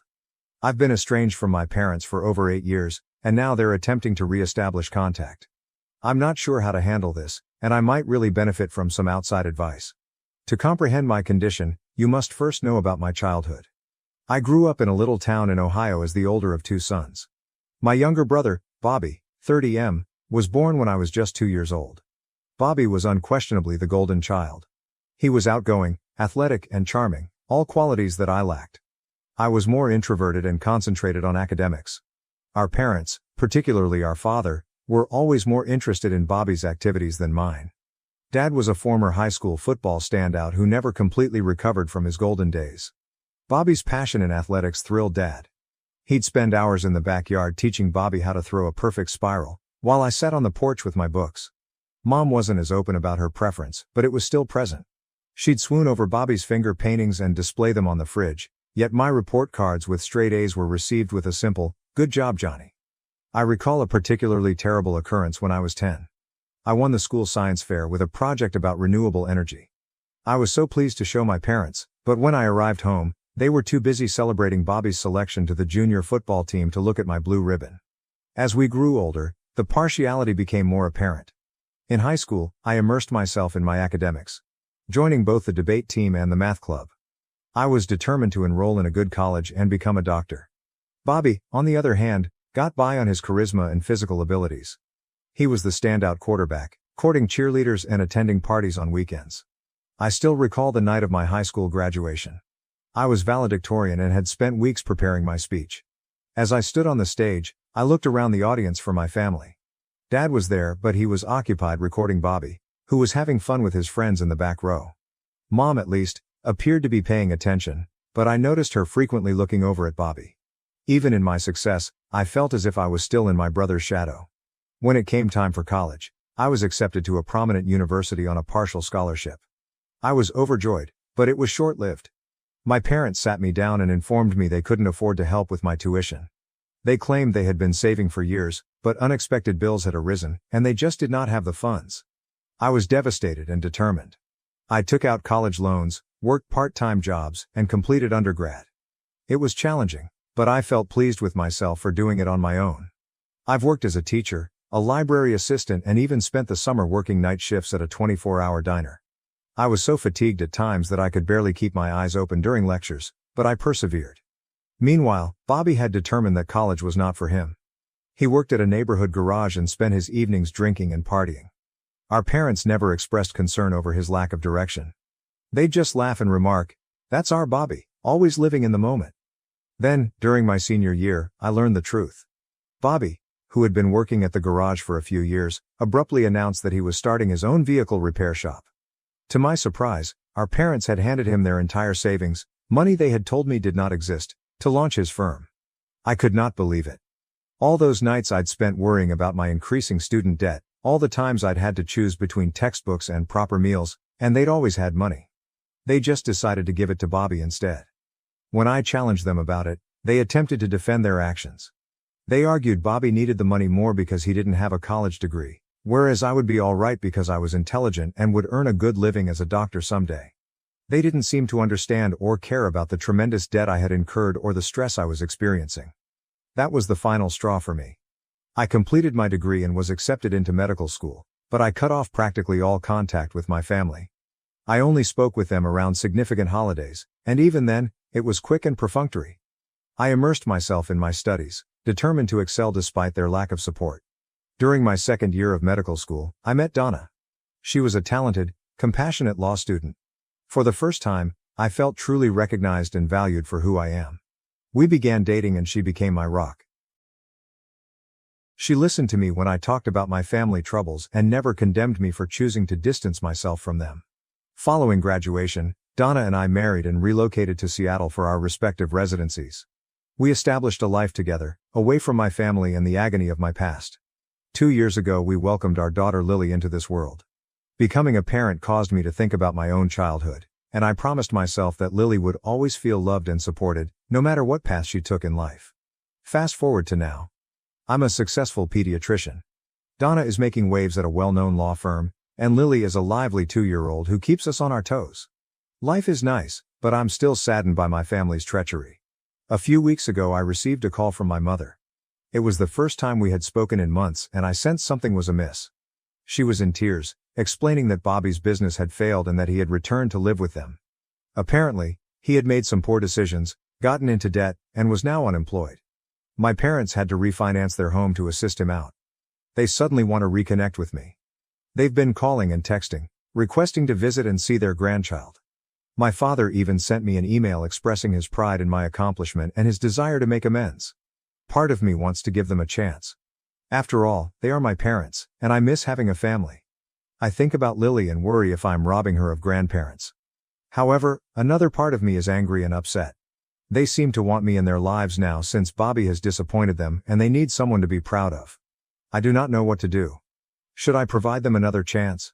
Should I keep them at arm's length, or should I stick with the distance I've developed over the years? Donna thinks I should at least listen to them, but she's also protective of me and doesn't want me to get injured again.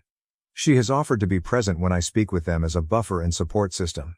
I'm divided between the want for a family and the need to shield myself from additional misery. I am terrified of letting them back into my life. What happens if they hurt me again?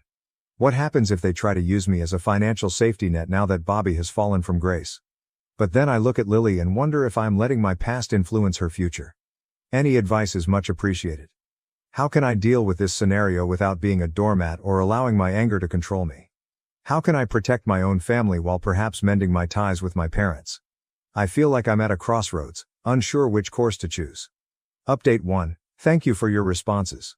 I go through every remark and appreciate the variety of viewpoints you've provided. I wanted to give you an update on what has happened since my previous post. After much thought and several long conversations with Donna, I decided to meet with my parents, but on my own terms. I proposed that we meet in a neutral area, such as a quiet cafe near my business, without my wife or daughter present. I wanted to hear them out without quickly involving my new family members. The days leading up to the encounter were fraught with apprehension. I found myself snapping at Donna over minor issues and having difficulty sleeping. The night before, I sat in Lily's room long after she had fallen asleep, admiring her serene expression and wondering if I'd made the correct decision. The morning of the meeting, I arrived at the cafe early. I chose a table in the corner so we could have some privacy. As I waited, I couldn't help but think of all the times I had sat waiting for my parents to arrive at my events, debate competitions, science fairs, and even my high school graduation party. They were often late, typically due to something involving Bobby. But this time, they arrived early. I observed them approaching the cafe via the glass. They appeared older than I remembered, and more worn down. My mother's hair was completely gray, and my father appeared to have shrunk, his once strong shoulders now slightly slumped. They entered the cafe, and for a little period, we all stared at each other. Then my mother ran forward and hugged me passionately. I flinched at first, unaccustomed to such demonstrations of devotion from her, but I gradually hugged her back. My father stood awkwardly to the side, visibly uncomfortable. We sat down, and I let them talk first. My mom performed the majority of the talking. She began by apologizing for the past, stating that they had understood how unfair they had been.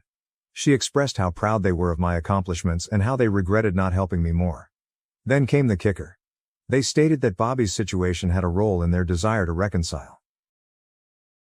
Apparently, his failing company venture was more than simply a bankruptcy. He became associated with some unscrupulous guys and ended up with gambling debts. My parents had to sell their vacation home and take out a second mortgage to help him out. As they talked, memories flooded back. I remembered the summer before I left for college, when I begged to use the vacation home for a week with some friends. They had said no, claiming they intended to utilize it themselves. Later, I discovered that they had let Bobby and his pals stay there for a month. I listened to everything silently, letting them talk. When they were finished, I took a deep breath and told them how I truly felt. I detailed every incident of favoritism. Every time they ignored my accomplishments in favor of Bobby's latest wish. I told them about the evenings I sobbed myself to sleep in college, wondering why I wasn't good enough to have their support. I told them about how I had to sell my laptop, a high school graduation gift from my grandma, to pay for textbooks. I described how during college, I had to work night shifts at a diner, coming home stinking of grease and fatigued, while they paid for Bobby's partying. My father attempted to intervene to defend their behavior, but I shut him off. I reminded him of all the football games he had attended for Bobby, as well as how he had missed my debate team's state victory because he was at one of Bobby's games. I informed them that, while I appreciated their apologies, it did not erase years of pain and neglect. I made it obvious that if they wanted a relationship with me, it would be on my terms, which would require time and effort on their part. I also addressed the elephant in the room, Bobby. I informed them that, while I sympathized with his predicament, I didn't want to be his safety net or compete for their attention again. My life, my wife, and my daughter were my top priorities right now. As I spoke, I could see the pain and regret on their faces. My mother was silently crying, and my father appeared to have aged 10 years in the course of our chat. Part of me felt bad for causing them distress, but another part felt glad to finally express these things aloud. The conversation ended with mixed emotions. We agreed to take things slowly. I stated I'd be available for occasional phone conversations, but I made no guarantees regarding in-person visits or introducing them to Lily. I told them I needed time to comprehend everything and asked them to respect my boundaries. As I left the cafe, I felt an odd combination of melancholy and relief. It wasn't the heartfelt reconciliation some had hoped for, but it seemed genuine and essential. I walked to my car and sat there for a while, repeating the conversation in my head. When I arrived home, Donna was waiting for me. She took one look at my face and hugged me. We sat on the couch and I told her everything. She listened without judgment, providing comfort and support. Donna asked me how I was feeling that night when we were lying in bed. I told her I was unsure. Part of me felt lighter, as if I'd finally let go of a load I'd been carrying for years, but another felt raw and exposed, as if an old wound had been reopened. I'm still processing things, but I feel like I've made a step toward healing. Even if the path ahead remains unpredictable. I know it won't be easy, and there will be a lot to go through, but for the first time in years I feel like I might be able to reconnect with my parents. I'll keep you updated as things progress. Thank you all for your encouragement and wisdom. It has given me the strength to confront this circumstance front on. Update 2. It's been approximately a month since my meeting with my parents, and I wanted to provide another update. Things have been complicated. True to my word, I have allowed only limited communication with my parents. We've had a few phone calls, mainly brief and embarrassing. My mother has worked quite hard, possibly to an excessive degree. She calls more frequently than I'm comfortable with and is always curious about Lily. I've had to establish some boundaries there, telling her that she must earn the right to be a grandma. Last week, she called and spent 20 minutes telling me about a toy she had purchased for Lily. I had to interrupt her and remind her that she hadn't even met Lily yet, and it wasn't right to purchase her things at this point. She appeared to be hurt, but I kept my position. In contrast, my father has remained aloof. He has only spoken to me once, and it was a stiff chat. I get the impression he is battling with his pride, finding it difficult to confess he was wrong all these years. During our one chat, he largely inquired about my profession, as if attempting to comprehend the life I'd made without them. The real drama, though, came from an unexpected source. My brother, Bobby. He sent me a long, rambling email about 2 weeks after I met with my parents. It was part apology, part request for assistance. He wrote about how he had made mistakes in his life, how he regretted taking advantage of our parents, and how he wished he had been a better brother to me. As I read the email, memories flooded back. I remembered in high school when Bobby borrowed my car without asking and had an accident. Our parents were outraged, but they paid for the repairs without holding Bobby accountable. Meanwhile, I had to ride the bus to school for a month. Bobby's email initially moved me. It appeared like a sincere effort at reconciliation. However, as I read on, the genuine intent of the email became evident. Bobby was asking for money. He had a business idea that he was confident would cure all of his issues, and he asked me to invest. I was infuriated. Despite all that had happened over the years, he continued to see me as nothing more than a possible source of wealth. The business concept was unclear and poorly thought out. It involved a food truck selling gourmet hot dogs. He had clearly learned nothing from his past setback. I did not answer your email. Instead, I phoned my folks. The talk was tense. When I questioned if they knew about Bobby's email, they said they did. In fact, they urged him to contact me. They believed that if Bobby and I reconciled, it would help bring the family back together. I lost my composure at that time. I explained that their attempts at manipulation were precisely why I had separated myself in the first place. I reminded them of all the times they had allowed Bobby's poor behavior, from covering for him when he cheated on tests in high school, to bailing him out of jail after a DUI in his 20s. I made it clear that I was not interested in sponsoring another of Bobby's schemes, and I was disappointed that they would even consider asking me after everything that had occurred. I informed them that if this was their notion of making amends, they needed to learn a lot about respect and boundaries. The call ended poorly. My mother was crying again. My father was defensive and I was shivering in wrath. I felt as if all of our progress had been undone in an instant. After I cooled down, I discussed matters with Donna. She's been my rock through it all, providing support and a clear perspective when I needed it the most. We concluded that for the time being, it would be best to distance us from my family. The trust that had been tentatively restored has been shattered, and I need time to comprehend it all. I feel discouraged and upset, but also strangely relieved. This incident proved that my suspicions were correct. My family still doesn't realize the anguish they've caused or respect the limits I've established. It's a difficult but important revelation. For the time being, my attention is focused on my own family, Donna and Lily. They are my top concern and I refuse to let the drama with my parents and Bobby detract from the enjoyment we've created together. Last night, while I was tucking Lily into bed, she wanted me to read her favorite story, *The Giving Tree*. As I read, I realized how different my relationship with her is from that with my parents. I want her to know she is loved unconditionally, not based on what she can provide or do. This morning, I sent my folks a brief email. I told them I needed some space and would contact them when I was ready. I also made it plain that any future relationship would be contingent on their ability to respect my limits and regard me as an equal, rather than merely a potential solution to their problems with Bobby. I have not heard back from them yet, and I'm not sure how I feel about it. Half of me is relieved by the quiet, but another half wonders whether they've given up on reconnecting. For the time being, I'm taking things one day at a time. I have a busy week at the hospital, and Donna and I are organizing Lily's 3rd birthday party. Life moves on, and I'm resolved to concentrate on the good aspects of my life rather than linger on the negative. I'll update again if something big happens, but for now, I believe it's time to finish this chapter and move on with my life. Thank you all for your help and advice throughout this process. It's meant more than you realize. Update 3. It's been 6 months since my previous update, and I felt it was time to discuss what's going on. My family situation, as well as my viewpoint on things, have altered significantly. First, let me explain the situation with my parents and Bobby. After the argument over Bobby's email, I kept my distance. I ignored calls and messages, concentrating on my business and my immediate family. It was difficult, particularly over the holidays, but I believed it was vital for my mental health. 3 months ago, I received a letter from my father. It wasn't an email or text, but rather a handwritten letter. The sight of his familiar handwriting triggered a flood of memories, birthday cards and messages in my lunchbox from when I was younger, before Bobby came along and everything changed. In the letter, he did something I never expected. He gave us sincere and honest apologies. He acknowledged their favoritism toward Bobby, the pain they had caused me and the mistakes they had made in attempting to reconcile. He made no excuses or asked for anything. He just expressed regret and a willingness to make amends, but only when I was ready. He talked about how he had been thinking a lot and realized how his own fears had influenced his actions. He stated that he had lived vicariously via Bobby's sporting accomplishments since he felt inadequate in his own career. He claimed he had always been proud of my academic achievements but didn't know how to express it. I was suspicious at first, but something about the message felt unusual. Maybe it was the exertion of writing it by hand.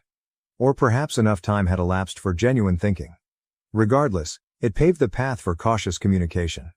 We've been talking more frequently lately, generally just my dad and me. Our interactions are still occasionally awkward, but they feel more genuine. He's been asking about my work and family, and he truly listens when I explain about my life. He's also been open about his own challenges, such as his difficulty acknowledging mistakes and his fear of losing his children. He asked Lily last week if he might send her a birthday gift. Rather than simply saying yes, I suggested we video call so he could see her open it. I hadn't seen such delight on his face in years as Lily joyfully unwrapped the toy doctor kit he sent her. My mom and Bobby's situation remains difficult. My mom has shown greater respect for my boundaries, which I appreciate. She's been sending out sporadic emails with family recipes and old photos. It's a modest gesture, but it appears like she's attempting to connect in an unobtrusive manner. Bobby, I've learned, has finally found treatment for his gambling addiction and is now working a steady job for the first time in years. He has not contacted me personally, which is probably for the best right now. Dad indicated that Bobby is going to Gamblers Anonymous sessions and trying to repay some of the money he owes our parents. The most significant change, however, has been in my own perspective. Throughout everything, I've learned that, while I can't erase the past or control my family's actions, I can choose how I react to them. I've been working to let go of some of the anger and hatred I've harbored for so long. It is not easy, and old hurts still arise on occasion, but I'm trying. I have also developed a new appreciation for my own family. Donna has been tremendously supportive throughout this process, offering advice when I needed it and simply listening when I needed to rant. Watching Lily grow and shaping her idea of family has made me think about what I want it to mean for her. Last weekend, we enjoyed a picnic in the park.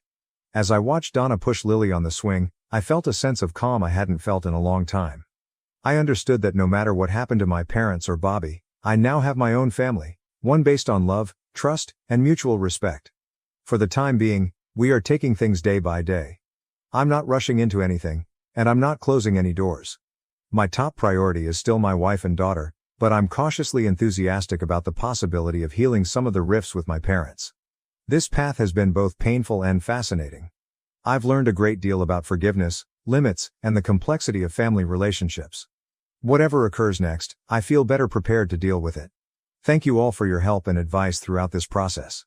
It's meant more than you realize.